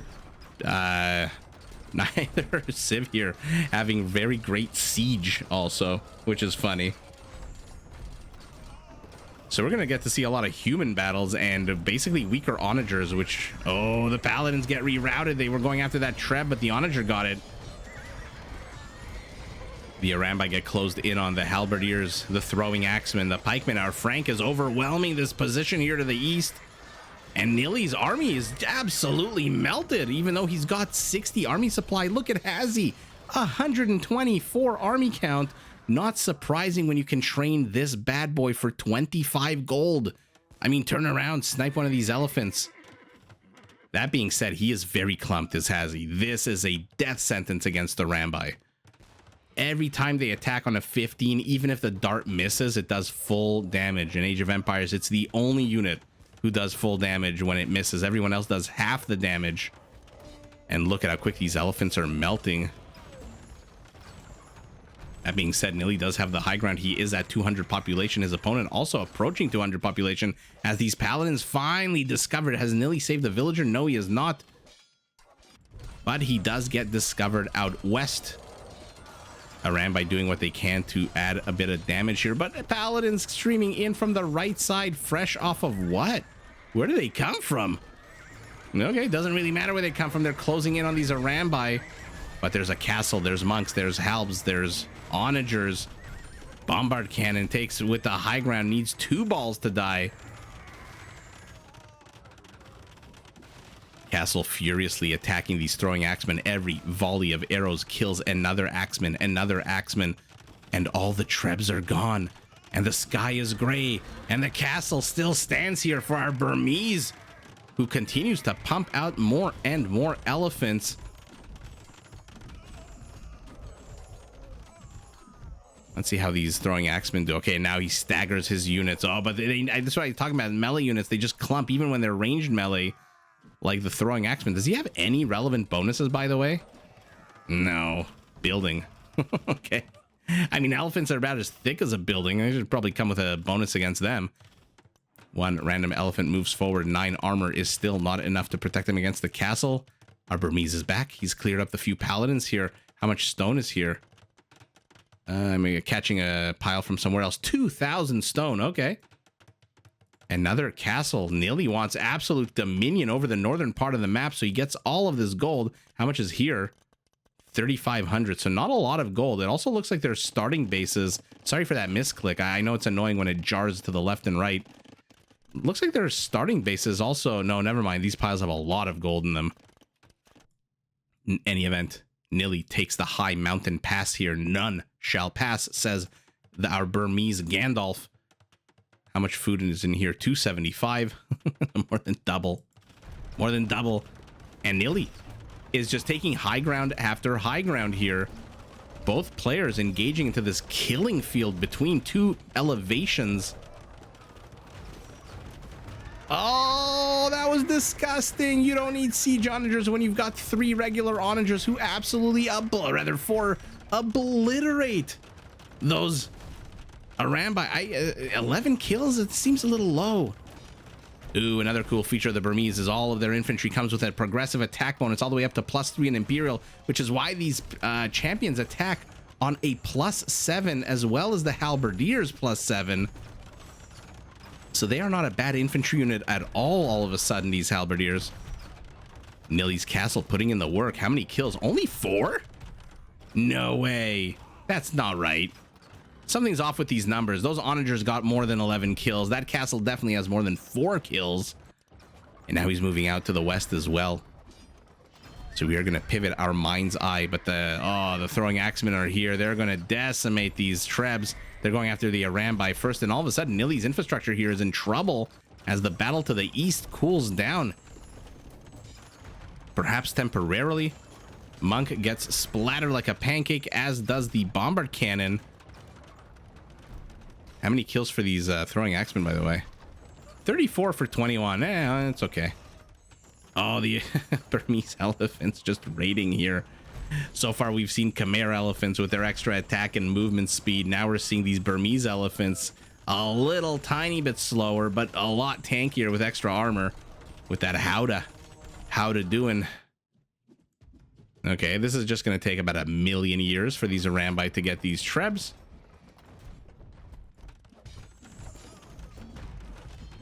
Random Frankish scorpion here.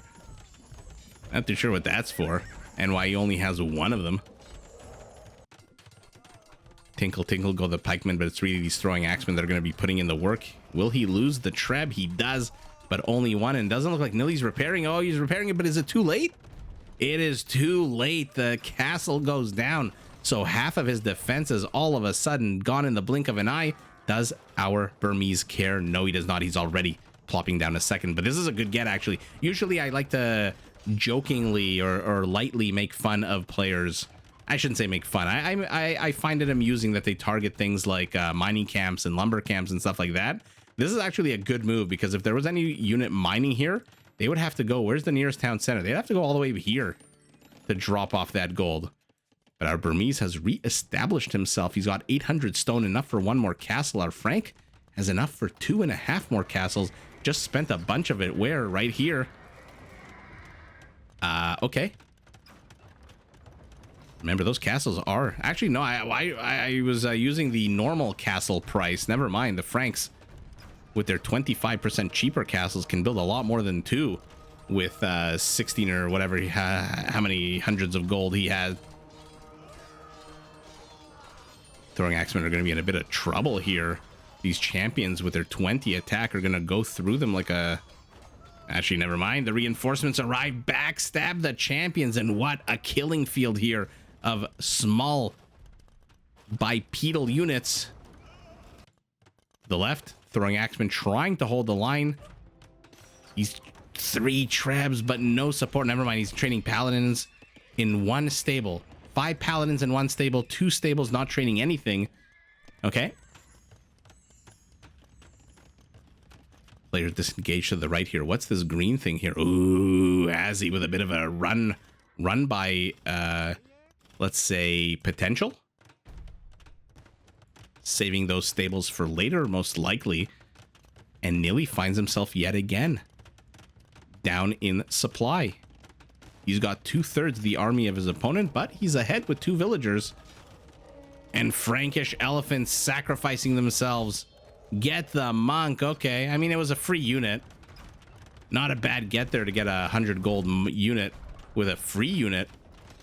But there's not enough here. It looks like the paladins were streaming out one at a time and just died to whatever came out against them. Tell me you've got more than 4 kills. Now, okay, now that makes sense. Why did it say 4 before? Now it's 28. This one should have 4. No, now he has 6. All those throwing axemen trying to close, even with bearded axe. I don't think you can close in on a castle. Bombard cannon moving around left and right, trying to dodge balls that are not being sent his way. And Nili has cracked open the eastern portion of the map. In the west, rather, he is pushing out as well. Even though he's got less army count, 40 elite throwing axemen are all that stands between our Frank and the tying up of the series. And he is moving them forward. He is sacrificing them. Bombard cannons are pretty damn expensive, 450 total resources. But, oh, goodness gracious, this is a lot of throwing axemen that are gone down. 28 kills became 32, 39 for this castle. MVPs of the game so far are the castles. As the Arambai try to defend against these champions, nothing particularly special about the Frankish champion.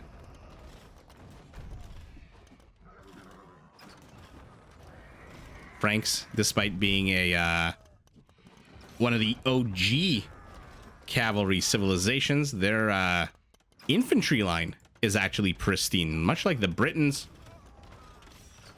which I always love comparing with Franks. I don't know why. Just something that's stuck in my mind from 1999. Gets the second bombard cannon, absconds the hell out of here, but he will take a bunch of arrow fire and he dies. Why did he wait around? Why did he want to get that one halberdier as these other ones literally poke in their sticks and now draw the paladins into more castle fire? Yikes! HazZy's army here just melting under castle fire. At the end of this game, I really want to see number one of these 3 castles, and these 2 castles are still standing, although less these 2 castles. I mean, 21 kills. I want to see if these 3 castles here are still standing, and if so, where are their kill numbers at? Was this a path that Nili was trying to carve through the forest, or was this here before? Looks like a path, right? A bit too tunnely to be a natural occurrence here as the throwing axemen engage with the champions, but the champions have 4 melee armor against the attack of what, 12? 12. Really getting good damage done here in the west, taking out treb after treb after treb. HazZy is down to 1 treb only. Nili has gone up to 140 villagers. Oh, I got to keep my eye on this castle before it falls. If it falls, 59 kills. Now, what HazZy might want to do is use some of these throwing axemen, forget the halberdiers, attack the castle as well if you want, because these guys come with an attack bonus against buildings of 4. So if you've got how many of them here? 26 times 4 is 100 extra, 104 extra damage for you, a structure that has 9 or 800 HP and is being trebbed down. But whatever, that's all hypothetical conjecture. For now, the attack on this castle is over. It still stands strong with 64 kills. The one behind it, 52 kills. Halberdiers melting here for our Frank. Our Frank is having a bit of trouble. His resources are pretty good. He still has this pile of gold here to the south. 3,300 gold here. 27, so 6,000 extra gold here that he can use for paladins. And he's instead opting for halberdiers. Now, how much gold does Nili have left? He still has control of these. So 1,200 here. Ooh, look at this, targeting of villagers. Will the castle go up? Oh my god, it's so close. 93%. The last villager carrying his big old gold ingot, dies with it in his hand, will be buried a hero with his big ball of gold. And look at this, Nili did not want to cut a path through the forest. What Nili wanted to do is create a bit of a nook in this forest where he could shelter his treb against melee units. And that way he could just bombard this Frankish settlement. But our Frank has caught wind of this. The problem for our Frank is he's now trapped behind enemy lines with a whole bunch of halberdiers who are stopping him. Now the paladins will win this, but how many of them will die in the process? Oh, maybe they won't win this.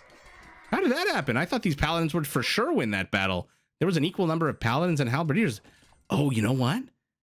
I feel like the halberdiers had the high ground, right? It kind of looks like there's a bit of a dip in the elevation here. Anyway, not my first wrong call if that's exactly what happened. Another path through the forest potentially cut, maybe not. Halberdiers, I don't know why you're patrolling all the way back there. The champions have closed, and with that extra attack, they are going to decimate that treb. The throwing axeman holding the line, the MVP unit for our Frank. The champions, the halberdiers, the MVP unit for our Burmese so far. And I wanted to look at Nili's resources. But where are his resources? He's got 17 villagers on gold. What am I missing? I'm looking at my screen as quickly as I possibly can. Is it this? Is that all the gold? No, I see a little bit of a pile here. Okay, so 1,000 here. We saw, what was this before? 1,200? Now 11. So our Burmese is running low on gold. But look at his food count. And let's see how many stables he's got. Sorry to zoom out so much. Only 5 stables. Build 10 more. And then you can start spamming hussars if you'd like. But for now, hussars be damned. He's got elephants. He's happy to push Nili back. Or rather, he's happy to push HazZy back into his corner of the map. The problem for Nili is there's no follow-up here. Where's the treb? Where's anything to destroy structures? What's the point of throwing your elephants into 2 castles and a whole bunch of throwing axemen if there's no follow-up? I thought there was going to be a follow-up for sure. Instead, no, they just died. Castle is up. Looks like the treb is on the high ground. And the treb goes down, so Nili secures this location at least temporarily. Ooh, he's got to get this villager. He's got to get the villager. That castle is 2/3 of the way done. Now there's a treb, but now it's exposed. It's exposed to throwing axemen who run away. Oh my god, that is incredible. It survives with 2 HP, and out come the hussars. Throwing axemen get back and gun that treb down. How many kills on this castle? 86, 59. Again, random scorpions for our Frank, whose castle is now on the high ground. So these treb, by the way, he can attack the treb with the castle. Not too sure what the point of that is for Nili, but he's got a backup treb here in the back as well. And more stables being plopped down. By the way, what happened to all the stables that were here that our Frank was probably going to use to sideswipe? And Nili is beginning with the hussar raids. They're going to outmaneuver this Frankish army very, very well. And look at this. Our Frank base in the back, a juicy target. That being said, not exactly not a lot of raiding happening at the moment, as the throwing axemen yet again chase into the castle to get the BBC kills. Each one of these that goes down is 450 resources, 225 wood, 225 gold.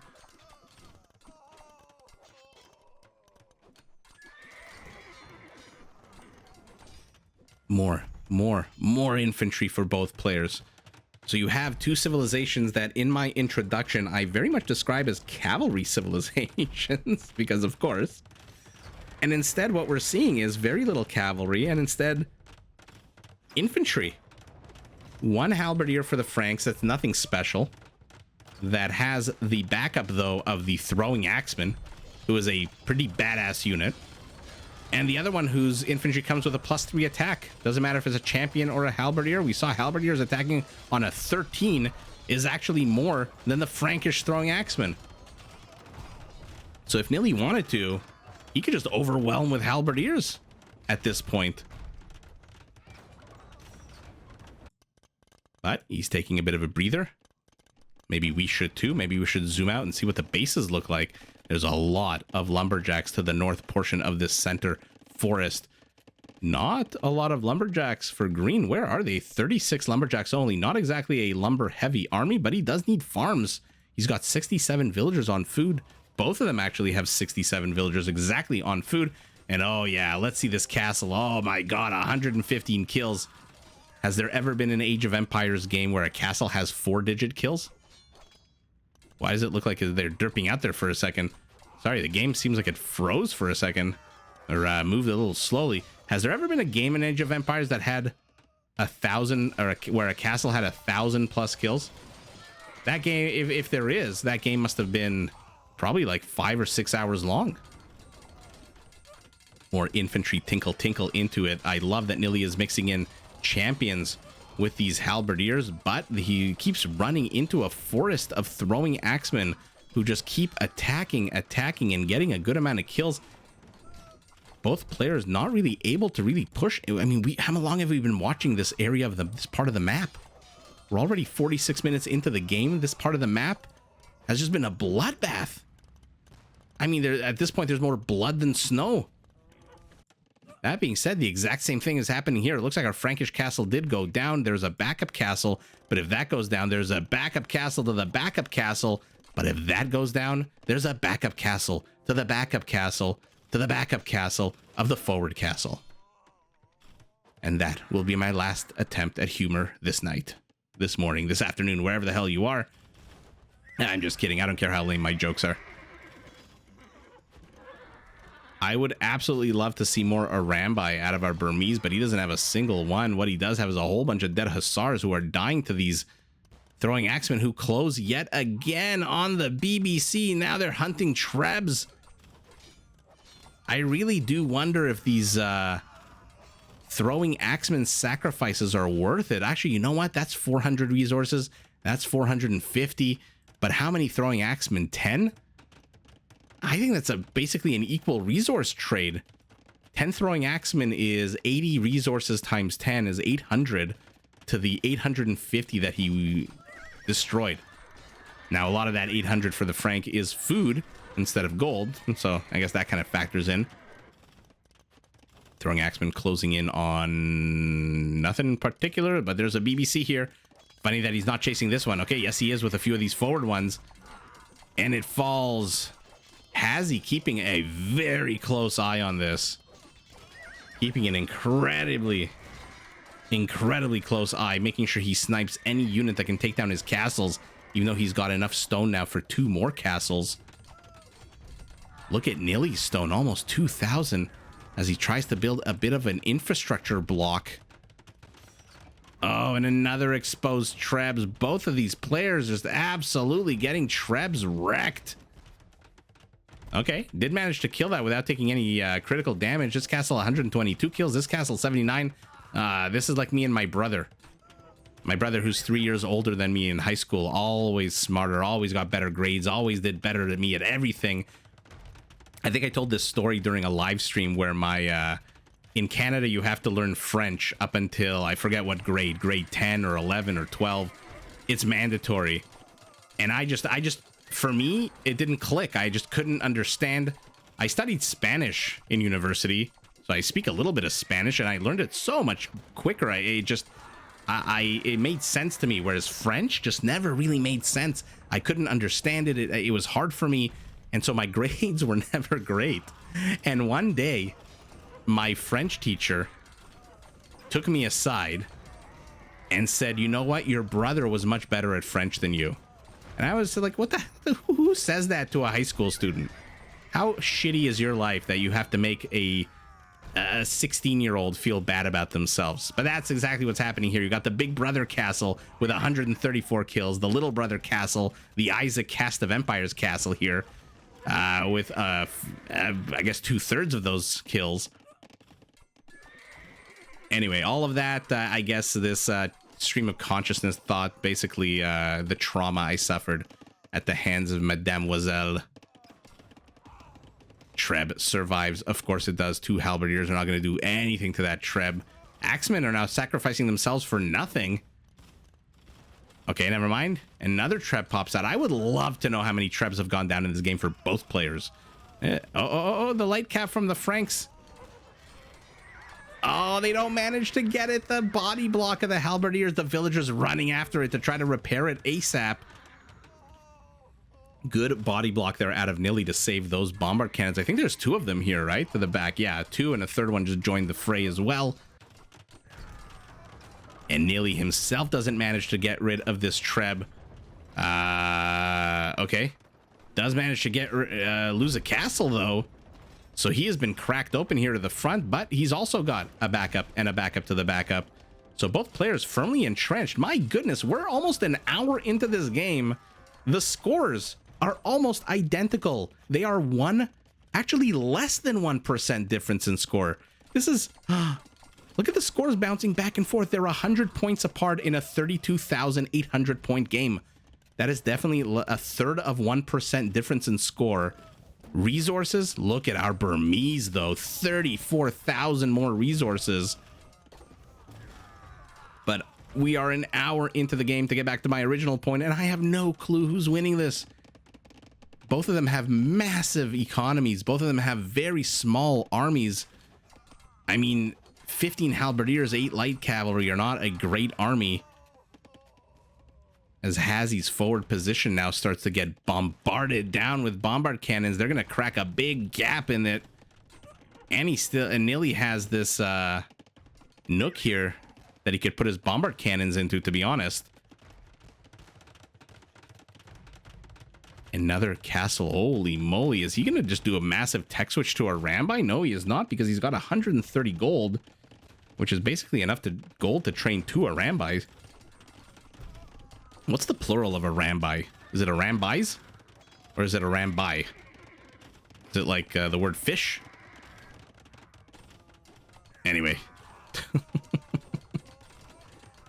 Halberdiers, like I said, will do a good job against these throwing axemen, just because, again, they attack on a 13 compared to the usual, what is it, 10?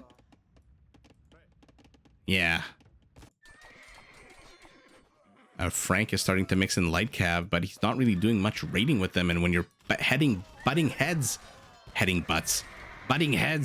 with halberdiers, backed up by castles, light cav is just not going to cut it. Nili says, enough is enough. I am claiming the center land for the Burmese Elephant Empire. 167 kills, 110. Little brother castle is up to 3 digits himself, triple digits. Fancy footwork out of these throwing axemen. They're closing in with bearded axe. They've got 5 range, I believe. Yep. Light cavalry again. Where the hell are you going? He gets 1 swipe off at the onager and dies. Uh-oh, SpaghettiOs. Look at Nili saying, I'm going to play this Black Forest style. But our Burmese, our Frank rather, sees it coming from a mile away. The question is, how will he react? When will he react? And how well will he react? For now, taking the high ground with the throwing axemen, getting down all of these halberdiers that are moving forward. The bombard cannons. Where is Nili going with the bombard cannons? Oh no, a misclick. 3 of them bite the dust. The onager joining in as well. That is a whole bunch of resources thrown down right down the shitter. But uh-oh, the Frankish economy is about to get wrecked, rickety wrecked here. Emergency housing being placed. A castle, 2 stables. Get the hell out of the way, camels. You stupid camels. We're trying to build infrastructure here, says our Frank, who now finds himself defending on actually just one front. All of a sudden, look at this. All's quiet on the eastern front. On the western front, a disengage, and all eyes are firmly fixed here to the center of the Frankish base. Light cavalry backed up by throwing axemen, backed up by a castle. Did he delete his own house after building it in the first place? Uh-oh. Nili opens the gates of hell and out pop a whole bunch of Frankish units. Festivities have resumed to the west. Festivities look like they've resumed to the east. We missed a whole bunch, rather I missed, sorry about that, a whole bunch of SARs who were gunned down. How many kills do these castles have? 8 and 12. Oh, those are rookie numbers. 177, 110. Oh, Nili blocks. If our Frank had his onager here, he could cut through this forest as well. Doesn't really need it, not with these throwing axemen. They should be able to gun down these houses. Nili's ability to back up the wall off here is going to be very strained, especially if our Frank uses this opportunity to do run-bys, which I was going to say it looks like he's trying to do, but ultimately not really succeeding. By the way, Hussar Light Cav, attack on the same melee armor, same speed. What is the difference here? The attack speed of 2. Okay, so the Hussars attack quicker, I believe. 1.9 to 2. 95 HP to 72 HP. Of course, Frank's missing bloodlines. Uh-oh. Our Frank is being overwhelmed here in the center. Nili's Hussars are doing a fantastic job.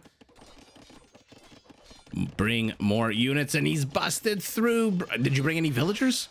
No villagers. You've got enough stone. Imagine if our Frank just plopped down 4 castles right here in the face of his opponent, while his opponent's entire Treb army, 7 Trebs. Where the hell are they? There's 3 here. I guess there's 4 here. Yeah. Wow. Does our Frank know? Does our Frank see? No, he doesn't. If he knew, those throwing axemen would for sure be going that way, but they're going the other way. Oh, now is the moment I make fun of attacking a mining camp. That is very sour. A missed opportunity for HazZy, who finds himself being pushed back here. His forward expeditionary armed forces are gone. He is building a wall off. He does not want to deal with this. He is being overwhelmed on all 3 sides. Oh, I see Nili. Okay, he's running away with the Trebs. One should get caught out fairly quickly. No, he's going after the halberdiers. A terrible thing to do with these throwing axemen. Let them die underneath the castle, but it does juice up the numbers here. 182 kills for my favorite castle of all time. What a missed opportunity there for HazZy to get at least 2 of these Trebs as Nili moves forward with a whole bunch of halberdiers, a castle, a single Arambai in the front, a single Arambai to the back, and 3 fat Trebs moving forward. The backup to the backup has fallen, and now the third, or rather, never mind, the second backup. And look at this, the Trebs, there's no room for them to unpack. See, this is my issue.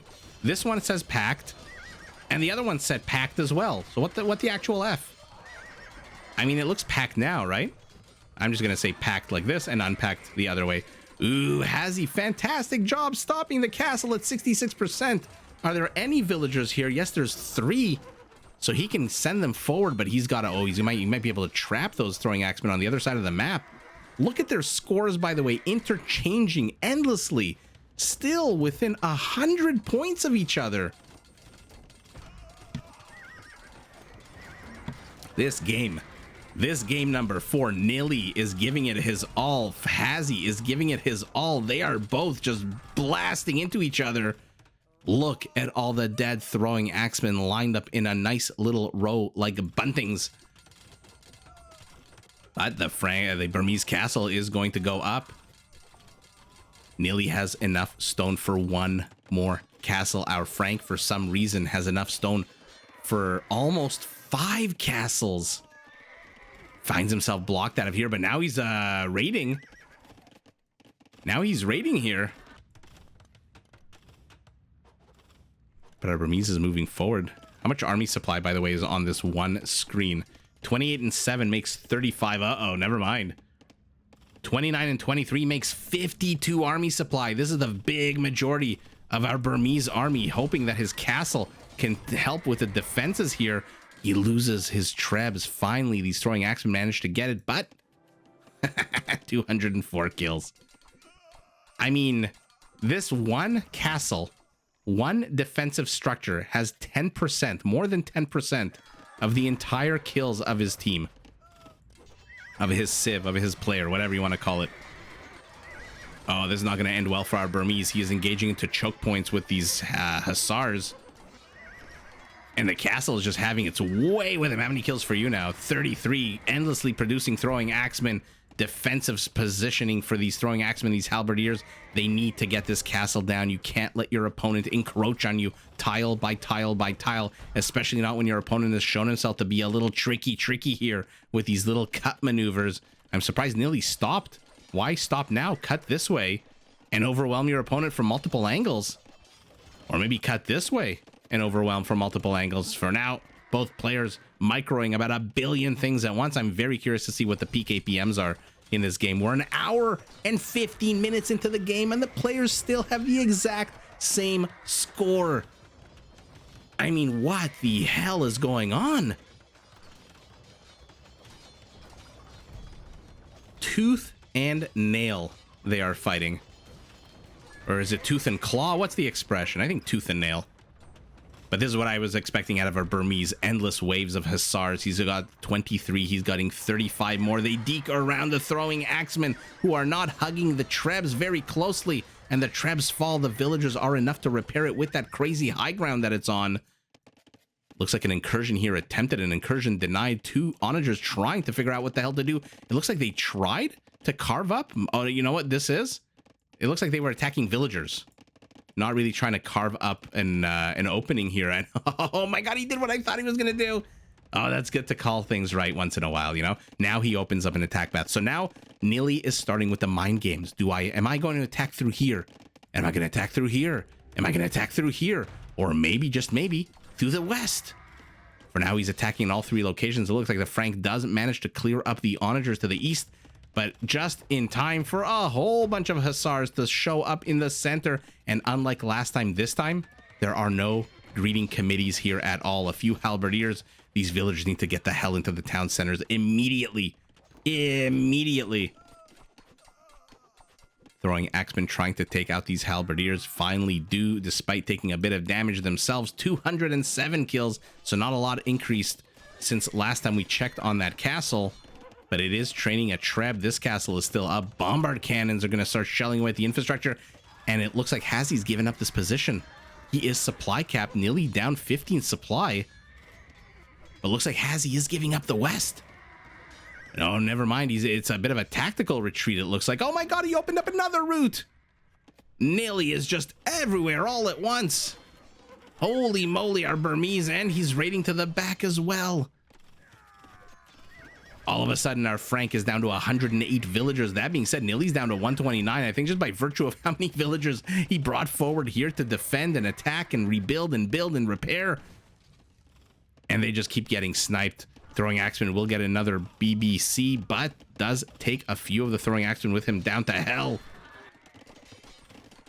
I mean, what do you do as a caster? Where the hell do you focus? There's halberdiers streaming in here. There's hussars and one random onager streaming in through here, trying to open up as many attack paths as possible, but he strays into the castle firing zone and is not able. Actually, yes, he is. He opened another path of attack. I'm gonna have a big sip of water after this game. At this point, I don't even care who wins or loses. This is just an absolute epic look at the freaking scores. They keep alternating back and forth. It keeps catching my eye. Like, you know, when something moves in the corner of your eye, it keeps catching my eye, how frequently they're alternating. HazZy now, though, with a massive 200-point lead, has repelled the entirety of the central attack. And that basically leaves one area that Nili can use gone, another area that he can use gone, because now there's a big fat barracks in the way. So we're back to where we were, literally minute 1 of the game. One avenue of attack to the right, one avenue of attack to the left. Throwing Axemen entering into a nook. Need to be very careful here. They do not want to get surrounded. HazZy is running low on everything. Nili running low on everything but wood. HazZy on everything but stone. Throwing Axemen do survive by thanks to this castle that has 53 kills. So these castles are putting in the work. They are the MVPs. Oh, and he's going to get so many halberdiers here. Halberdiers here. Halberdiers here. Halberdiers tinkling away at each other. I want more action here. I want this castle. It's gotten only 2 more kills since we last looked at it.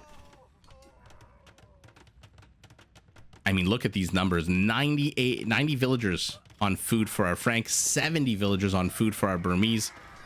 But there's an onager on the high ground, absolutely crushing these throwing axemen. Oh my goodness. I mean, come on, again, only 3 kills? He killed like 6 right here. How is that only 3 kills? I don't know. This game and its mysteries, if I can sound like a big nerd. Light cavalry engaging into halberdiers. Goodbye, light cavalry, as half of them die just trying to get to the other side. Oh my god, only 4 survive, only 3 survive, only 2 survive. Oh, this is atrocious. What a terrible, terrible loss there for our Frank. All of his cavalry units. And what are you? You are 2 halberdiers trying to tinkle a few dead units. 21 kills. Now that's more like it, but 7 of them friendly fire. Yikes. 25. 10 friendly fires. That is a terrible ratio. 40% friendly fire. And that is exactly why there are no more hussars here. He killed 10 of his own hussars with this guy. 800 food down the shitter.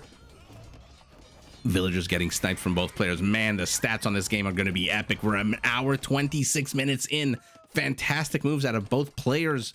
Nili just everywhere, but our Frank is holding on. Wow. I mean, this is about as crazy as a deathmatch game can get. This reminds me of the game between the Teutons and the Ethiopians during the last premiere that lasted about this long. Our Frank is still here to the back. He's got 1 halberdier left. He's got 8 villager kills for a halberdier. When's the last time we saw that? Oh, okay, Nili plugs up the hole with a house. Plugs up a hole with a house. And now he wants to do what? He wants to push through the west? Where's his army? He's got 47 army count. Neither player really with very big, impressive armies. Castle falls, which means this entire area now exposed. Last castle standing before this castle, and this castle, and this castle, and that castle. My goodness, the Franks. My goodness gracious, the Franks and their frickin' castles. That being said, where's this petard? What are you waiting for? Are you going to go attack the house? I mean, if you are, going to move on. Treb falls to what looks like these axemen who abscond into the castle to repair, rather to heal themselves. 209, no additional kills for this castle. Not too sure why I'm so obsessed with this one castle. You know, I get tunnel visioned and focused on things like all of us do. Oh my god, these Frankish run-bys are just getting absolutely slaughtered. He is not able to run by his opponent at all. Nili has just created a labyrinth of castles and structures. I mean, at the end of this game, I used to say on the bottom right in Capture Age how many castles the players have, and I'm sure if I right-click, left-click, and change this option menu here, it'll show it to me, but I don't want to do that. At the end of the game, I just want to count how many castles are left.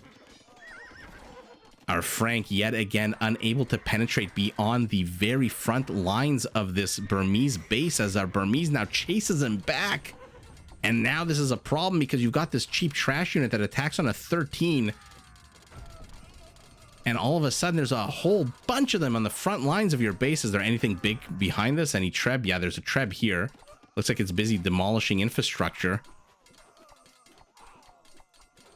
We are an hour and a half into this game. This is absolutely bonkers. And yet again, our Frank is just, I don't know how to say it in a nice way. He's feeding right now. He's just getting Nili's score up and up and up. Throwing Axemen literally on the line here from the castle. They retreat. They want to have a bit of reinforcing throwing Axemen to the south. I mean, at this point, HazZy has to realize that he's just throwing away these units, no?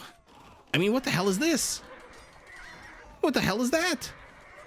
He's got to realize that he's just chucking them into the trash. Oh, the twang of the Trebs. See, it says packed here too. I don't know.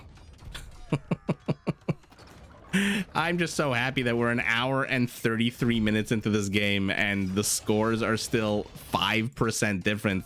Although now our Burmese is taking a significant lead, although they're both still population capped.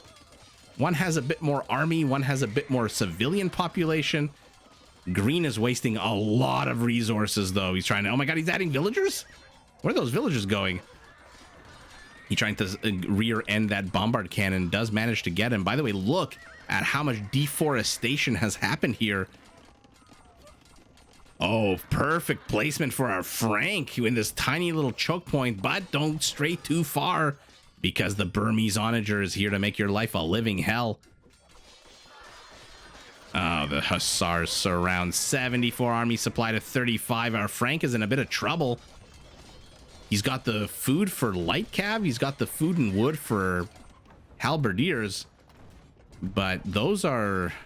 I don't know. We'll see how well they do, especially against a Treb here. Oh, I guess they're GGing. Wow! What the hell do I say about this game? Nili ties up the series with an hour exactly at the... I mean, how fitting is that it's exactly at the hour 35-minute mark? I mean, this game has just been absolutely bonkers. Look at the scores. Literally 1,000, 2,500, 2,500 difference is 5%. That is just absolutely crazy. Let's take a look at the stats. That was a crazy impressive game out of both players. 900 halberdiers, 1,200 halberdiers. HazZy PKPM at the hour mark was half an hour ago. PKPM for Nili right at the beginning of the game. But more importantly, drum roll. Do we think it has gone up from 209? I mean, there were a few green units streaming here and there. What do we think? 209? 209? 212. Okay. So big brother 212, little brother 122, which is funny because 122, it could be an anagram of 212. That's pretty funny. But let's take a look at the stats. That was just an absolute bonkers game. I mean, look at that. This is like team game numbers. Relic gold going to our Burmese, 3 relics to 2. So I guess there were only 5 relics on the map. 60,000 wood difference. 60,000 wood difference. And what is this? 16,000 food difference. Gold, basically identical. Stone, our Burmese had more, but our Frank can build more in theory. I don't know if this is 25% less than this. It looks about 25% less than that. So even though they had disparate stone numbers, I feel like they built the same number of castles. And at the end of the day, I'm going to zoom out. Apologies as always to everyone on a smaller screen. We have got 13 Burmese castles. We have 8 Frankish castles. And after an absolute slugfest, it is our Burmese in red who takes it, ties up the series. Look at these kill numbers. 21-29, 24-37. I mean, again, about a 10% difference, 15% maybe difference in kill count. Villager kills basically identical for an hour and a half game. I mean, it's only, what, 35 more kills? No, 6 and 29. Yeah, 35 more kills for one player.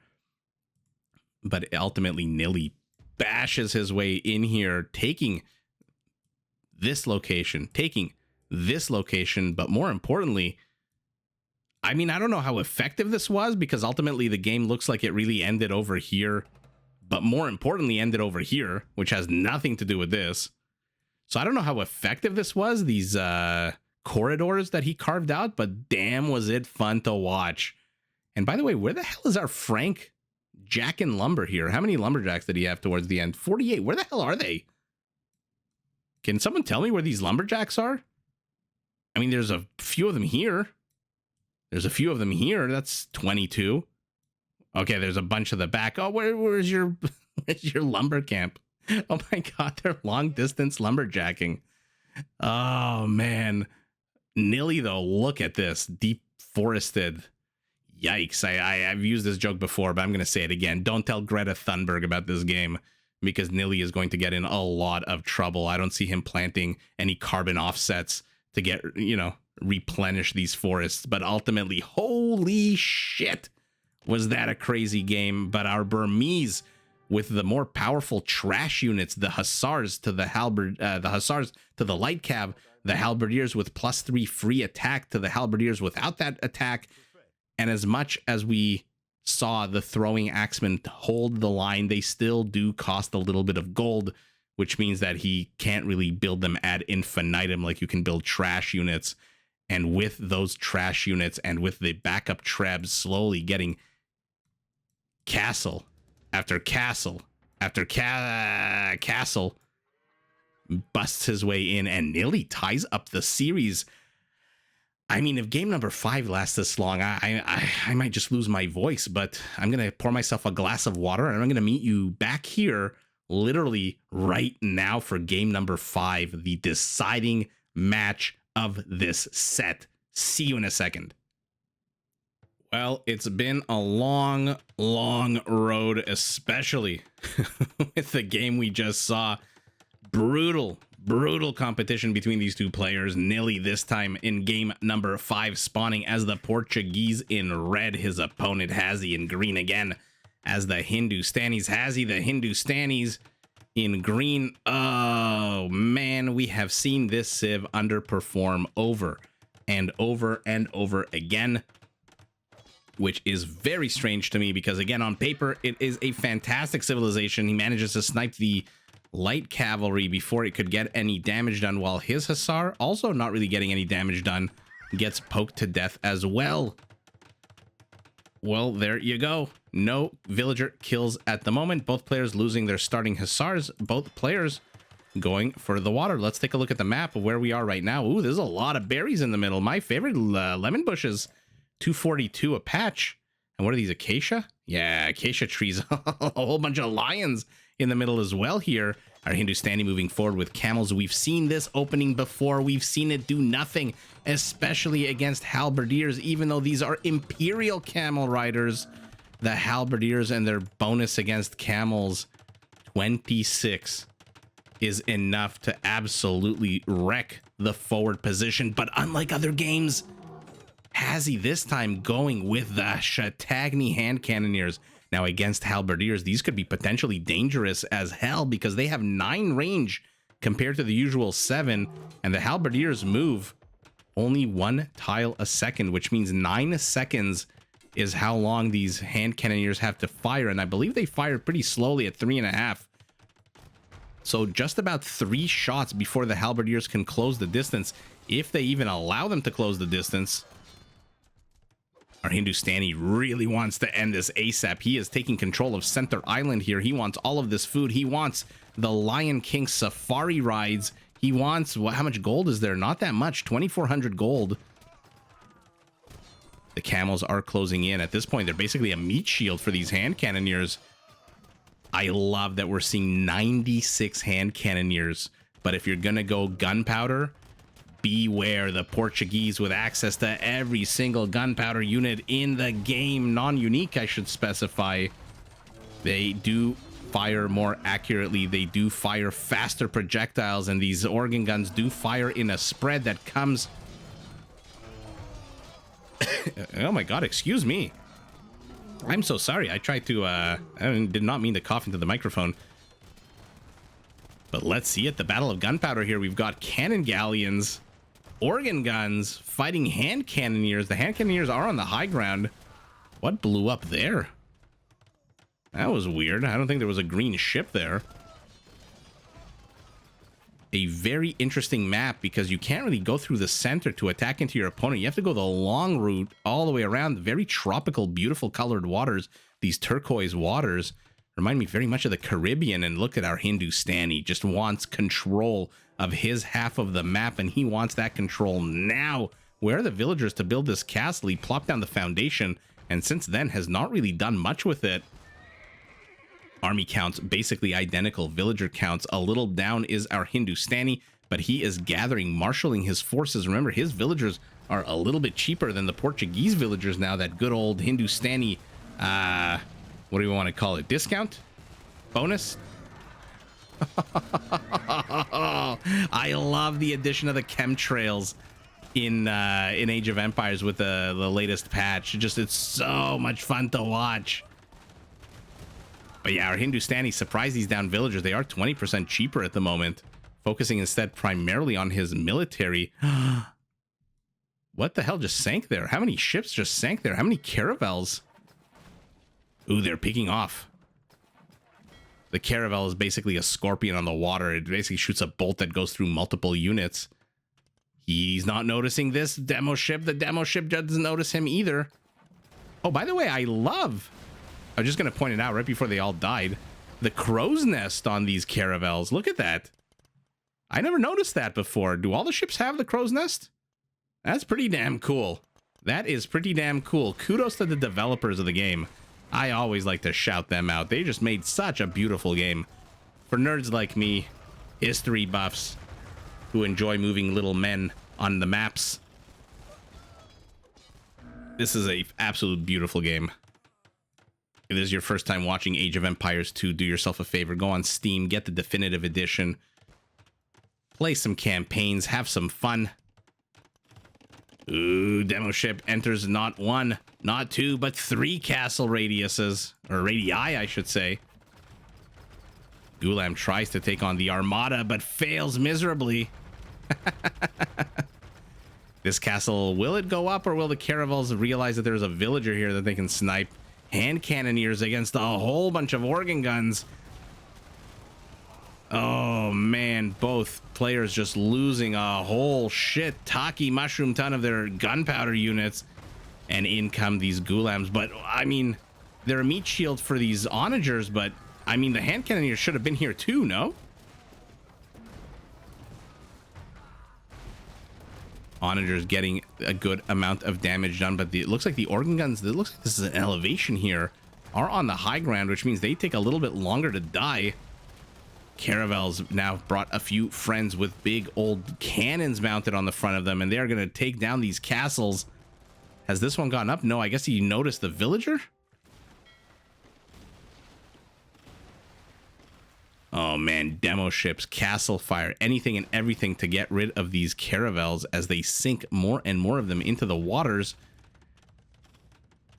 Nili has pushed back the green tide, and yet again the Hindustanis are underperforming. There's just something about their army composition that doesn't lend itself to deathmatch. I love that he's staggering his units. Might want to get back a bit from these bombard cannons. I mean, at this point, what do you build here as the Hindustani? Your navy is under attack. Oh, but wait a second. Oh my god, literally ships passing in the night. The hand cannoneers are cut off. Look at the damage that these caravels are going to do. Pass-through damage. Yikes. At this point, send the gulams. I think they come with a bonus against ships. No, they do not. My bad. My mistake. As Nili pushes into the guts, but there's a bunch of hussars. I guess that's what you do. You raid the hell out of your opponent with hussars, and oh, this is so many organ guns. The Hindustani army is collapsing from multiple sides. He stops to pick off a bombard cannon. Maybe not exactly the juiciest target right now. Kill the organ guns first. And yet, somehow, our Hindustani fails to clean that up. 2 castles, a whole bunch of organ guns, just absolutely wrecked the Hindustani army. That being said, the army counts are identical, basically. And the center of the map here, the dock falls. There is a cannon galleon here to the back. It is about to get attacked by a few random galleons. Oh, never mind. They also have a crow's nest, as does this guy, but it's not as fancy as the caravel. This is just a basic wooden crow's nest. That caravel one, does he have any left? No, he does not. The caravel had a flag design on it. It was pretty damn cool. Oh, okay. I mean, let me know what you think in the comments. Why do the Hindustanis underperform in deathmatch? Is it because they all open camels and they just absolutely get wrecked by halberdier openings? Are hand cannoneers just too slow when your opponent masses a whole bunch of units to oppose them? Are they too expensive? Do you blow your bankroll too early? Like I said, on paper, Hindustanis, I mean, these gunpowder units should be OP. Extra armor, extra range.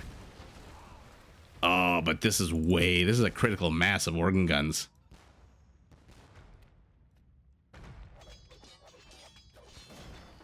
What is attacking? Well, we've got a hussars now dying to... Okay, good demo explosion there. And the players have carved the map up. Nili taking the left side of Center Island. HazZy taking the right side of Center Island. The scores, though, tell a different story than last game. I feel like this Hindustani infrastructure is not...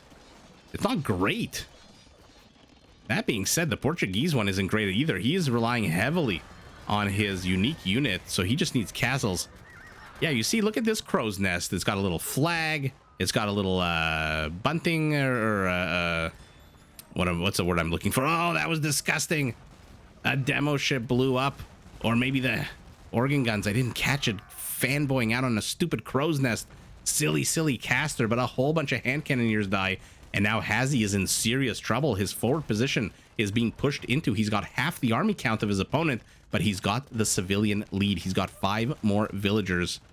And the Gulams are chasing these cannon galleons into the castle range, and they are going to do what? Try to sideswipe with a few stables? Not a bad idea. I guess the real issue for the Portuguese army is the lack of mobility, right? These are not very quick moving units. Monks, halberdiers, organ guns, 10 bombard cannons. Where are they? All of them are here in the forward. The caravels are back in action. And here come the 3-4 more demos. Let's see if they can get anything done. Oh, Gulams take out the caravel. 3 demo ships take out a Treb and a demo ship, but the Hindustani castle is down, and now Center Island belongs firmly to the Portuguese, who move forward, trying to see if there's anything here to discover. There really isn't. HazZy has done a good job expanding along the perimeter here, but now he's losing his stables, he's losing his docks, and in a second he's going to lose his castle as well. He's got nothing here that can engage into these cannon galleons except maybe a Treb, but with enough micro, the Treb is never going to reach it. Where are these Gulams going? And where are the organ guns for our Portuguese? Somehow HazZy has managed to get his army count way back up to 72. He's blown a lot of his resources, though. 46 hand cannoneers. Where are they all? They are all right here in the forward position. Be careful. He's gonna have to be so careful. Whoever controls this area is going to control the game, or possibly this area if HazZy manages to push back Nili. But Nili has destroyed the last castle on Center Island. These villagers are on full retreat. Okay, he's patrolling with his demos because he obviously wants to move out. Maybe not. HazZy's being very hesitant. Very hesitant with his units right now. The Gulams finally managed to make their way all the way across the screen, only to die to a whole bunch of castles. Now, their Pierce armor is good. Not Huskarl level good, but still damn good at 8. Oh, a bombard cannon sets off these demo ships. Yikes. HazZy's not paying attention to his forward position, I guess. Oh no, the organ gun does come with a little attack bonus against infantry +1. And the dock, the ships, all gone for our Hindustani, who now needs to fire on these docks.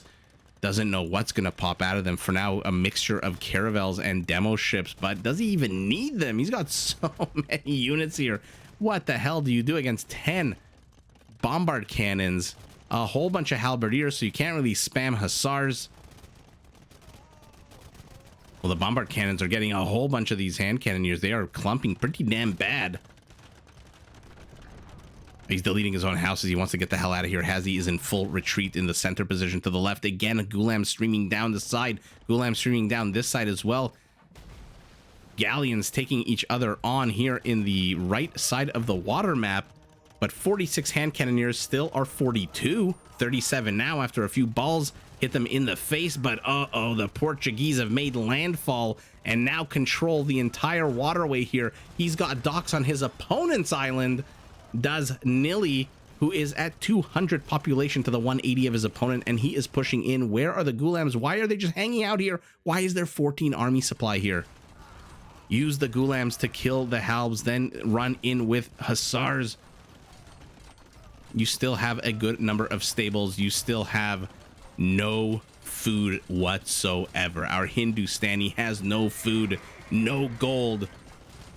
And his army, though, is still pretty damn strong and pretty damn numerical. I don't know how else to say it. 14 caravels being trained here. Oh, this is just absolutely brutal. Our Hindustani yet again tries to run by, does manage to catch a few of these organ guns. The problem is these castles are zoning everything out. They have the entire land underneath their ambit, underneath their protection. And the bombard cannons, the organ guns, all of it are decimating the hand cannoneer count. It's down to 10. What the hell? 29 minutes. I'm going to have to rewind the game to the 29-minute mark of the game. What the hell happened to the 40 hand cannoneers that he had? How are they all of a sudden 10? Oh, big old chunky elephant is here from where? Did he build a transport ship or did he just have... Yeah, he must have had those villagers there before. Nili is just systematically dismantling this Hindustani base with double the army count, 120 to 60. And that, I mean, this is very bad for our Hindustani, who is literally on the verge of losing the game when he was up in the series 2-0, HazZy. Nili is, though, on the verge of winning the series when he was down 2-0.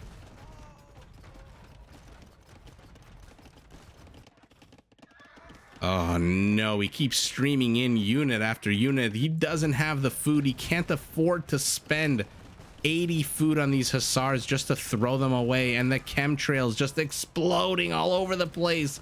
Left to right, right to left. Oh my god, clouds of dust fill the sky as gunpowder just explodes everywhere. Nili is buying stone. He sold wood. Why did he buy 500 stone? Where am I missing a castle going down for him?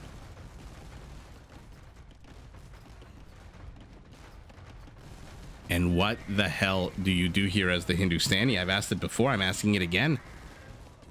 I guess you have to build like 1,000 onagers. This is not going to cut it. Not Gulams. Not with the +1 attack bonus against infantry. They are quick. They're not that quick. Elite cannon galleons raiding to the back. Elephant moving in towards the castle, but one of them is going to die before he even gets to that castle. And the other one? The other one's at down about 20% of its HP. Will be down about 40-50% by the time it reaches that castle. Yikes. Look at the beauty of this. Look at this absolute masterpiece. And now he's adding in cavaliers as well. He does not want any surprises. He does not want to deal with any kind of cavalry counter here. He just wants to kill villagers as tankily as possible. And that is why those cavaliers are here on the right. They're here on the left. And Nili wins game number 5. And yet again, the Hindustanis underperform. I mean, I just don't get it. Obviously, civs win, civs lose. It depends on, there's a lot of talk of civ matchups. There's a lot of talk of this. I think skill and training and just dumb blind luck play a bigger role than that. But, I mean, on paper, the Hindustanis are just, should be a bit more powerful. I mean, their win rate can't be 0. Why the hell is it 0? Every time I cast the Hindustanis, they lose.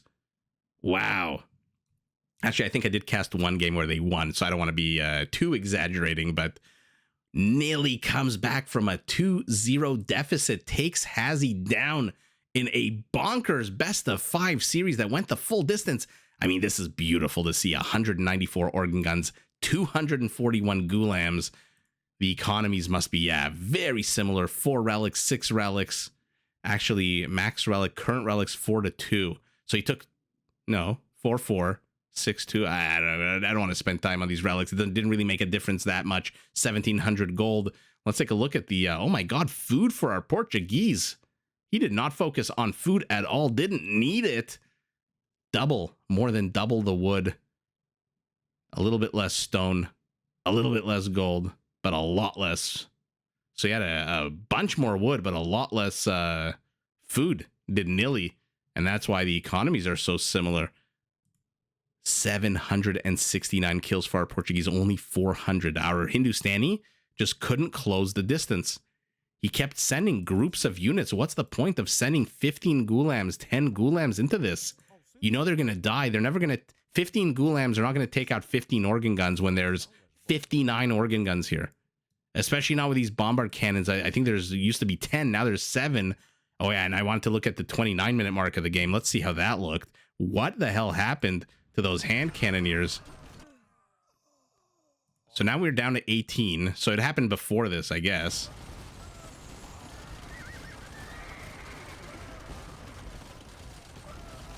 No, never mind. They just kept getting picked off. I guess it's a mistake in my memory. I thought there were like 32 or 34 of them, but nah, they were just getting picked off one at a time here and here and here and here, all over the place by caravels, which again, what a beautiful unit. Look at that unit. So pretty. By caravels, by organ guns, by bombard cannons, by literally anything and everything underneath the sun here. And well, there you have it. Nili takes the series 3-2.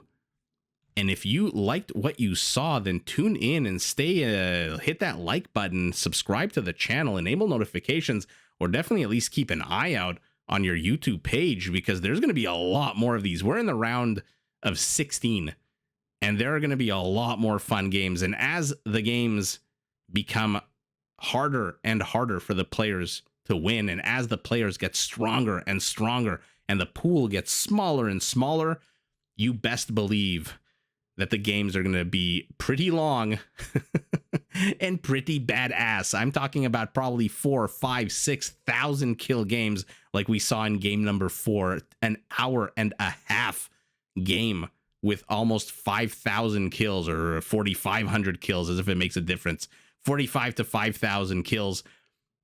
But wow, Nili takes it in a grand fashion. GG to HazZy and to Nili for both putting up a fantastic show for us to enjoy. They're the ones clicking. They're the ones stressing out. They're the ones sitting there for almost 2 hours, if not more than 2 hours, figuring out paths of attack and which unit composition to build and how to counter the counter of the counter and how to counter the civ and the map and the elevation and all this stuff. So a big kudos to both of these players. A big kudos to all of the players who are playing in this competition, because so far it's just been absolutely fantastic. And I hope everyone here enjoyed. I'm not going to drag out the conclusion here as I sometimes do. What are you, vultures? Yeah, you're vultures. This is why I drag out things, because I get distracted like a kitten with a ball of yarn. I just look at all this random shit all over the map. Like right now, I'm talking and my eyes are looking for those ass monkeys, or the flying dog, or Alfred the alpaca, or whatever the hell that Larry the llama, or whatever the hell he was. But that's just how my brain works, you know, or maybe doesn't work would be a better way to say it. But in any event, if you enjoyed what you saw, hit that like button, subscribe, enable notifications, all that good stuff, because as the games progress, like I said, I expect the matchups to be much more, I shouldn't say much more, but more as exciting, if not more exciting. At a bare minimum, what you see here in this premiere, you should expect to see moving forward. And yeah, big thank you to all my other co-hosts, to all the players, and until we meet again, good luck, have fun, and yeah, GG to both players. Did you enjoy this video? Check out these other clips and make sure to subscribe and enable notifications so that you're notified of my latest uploads.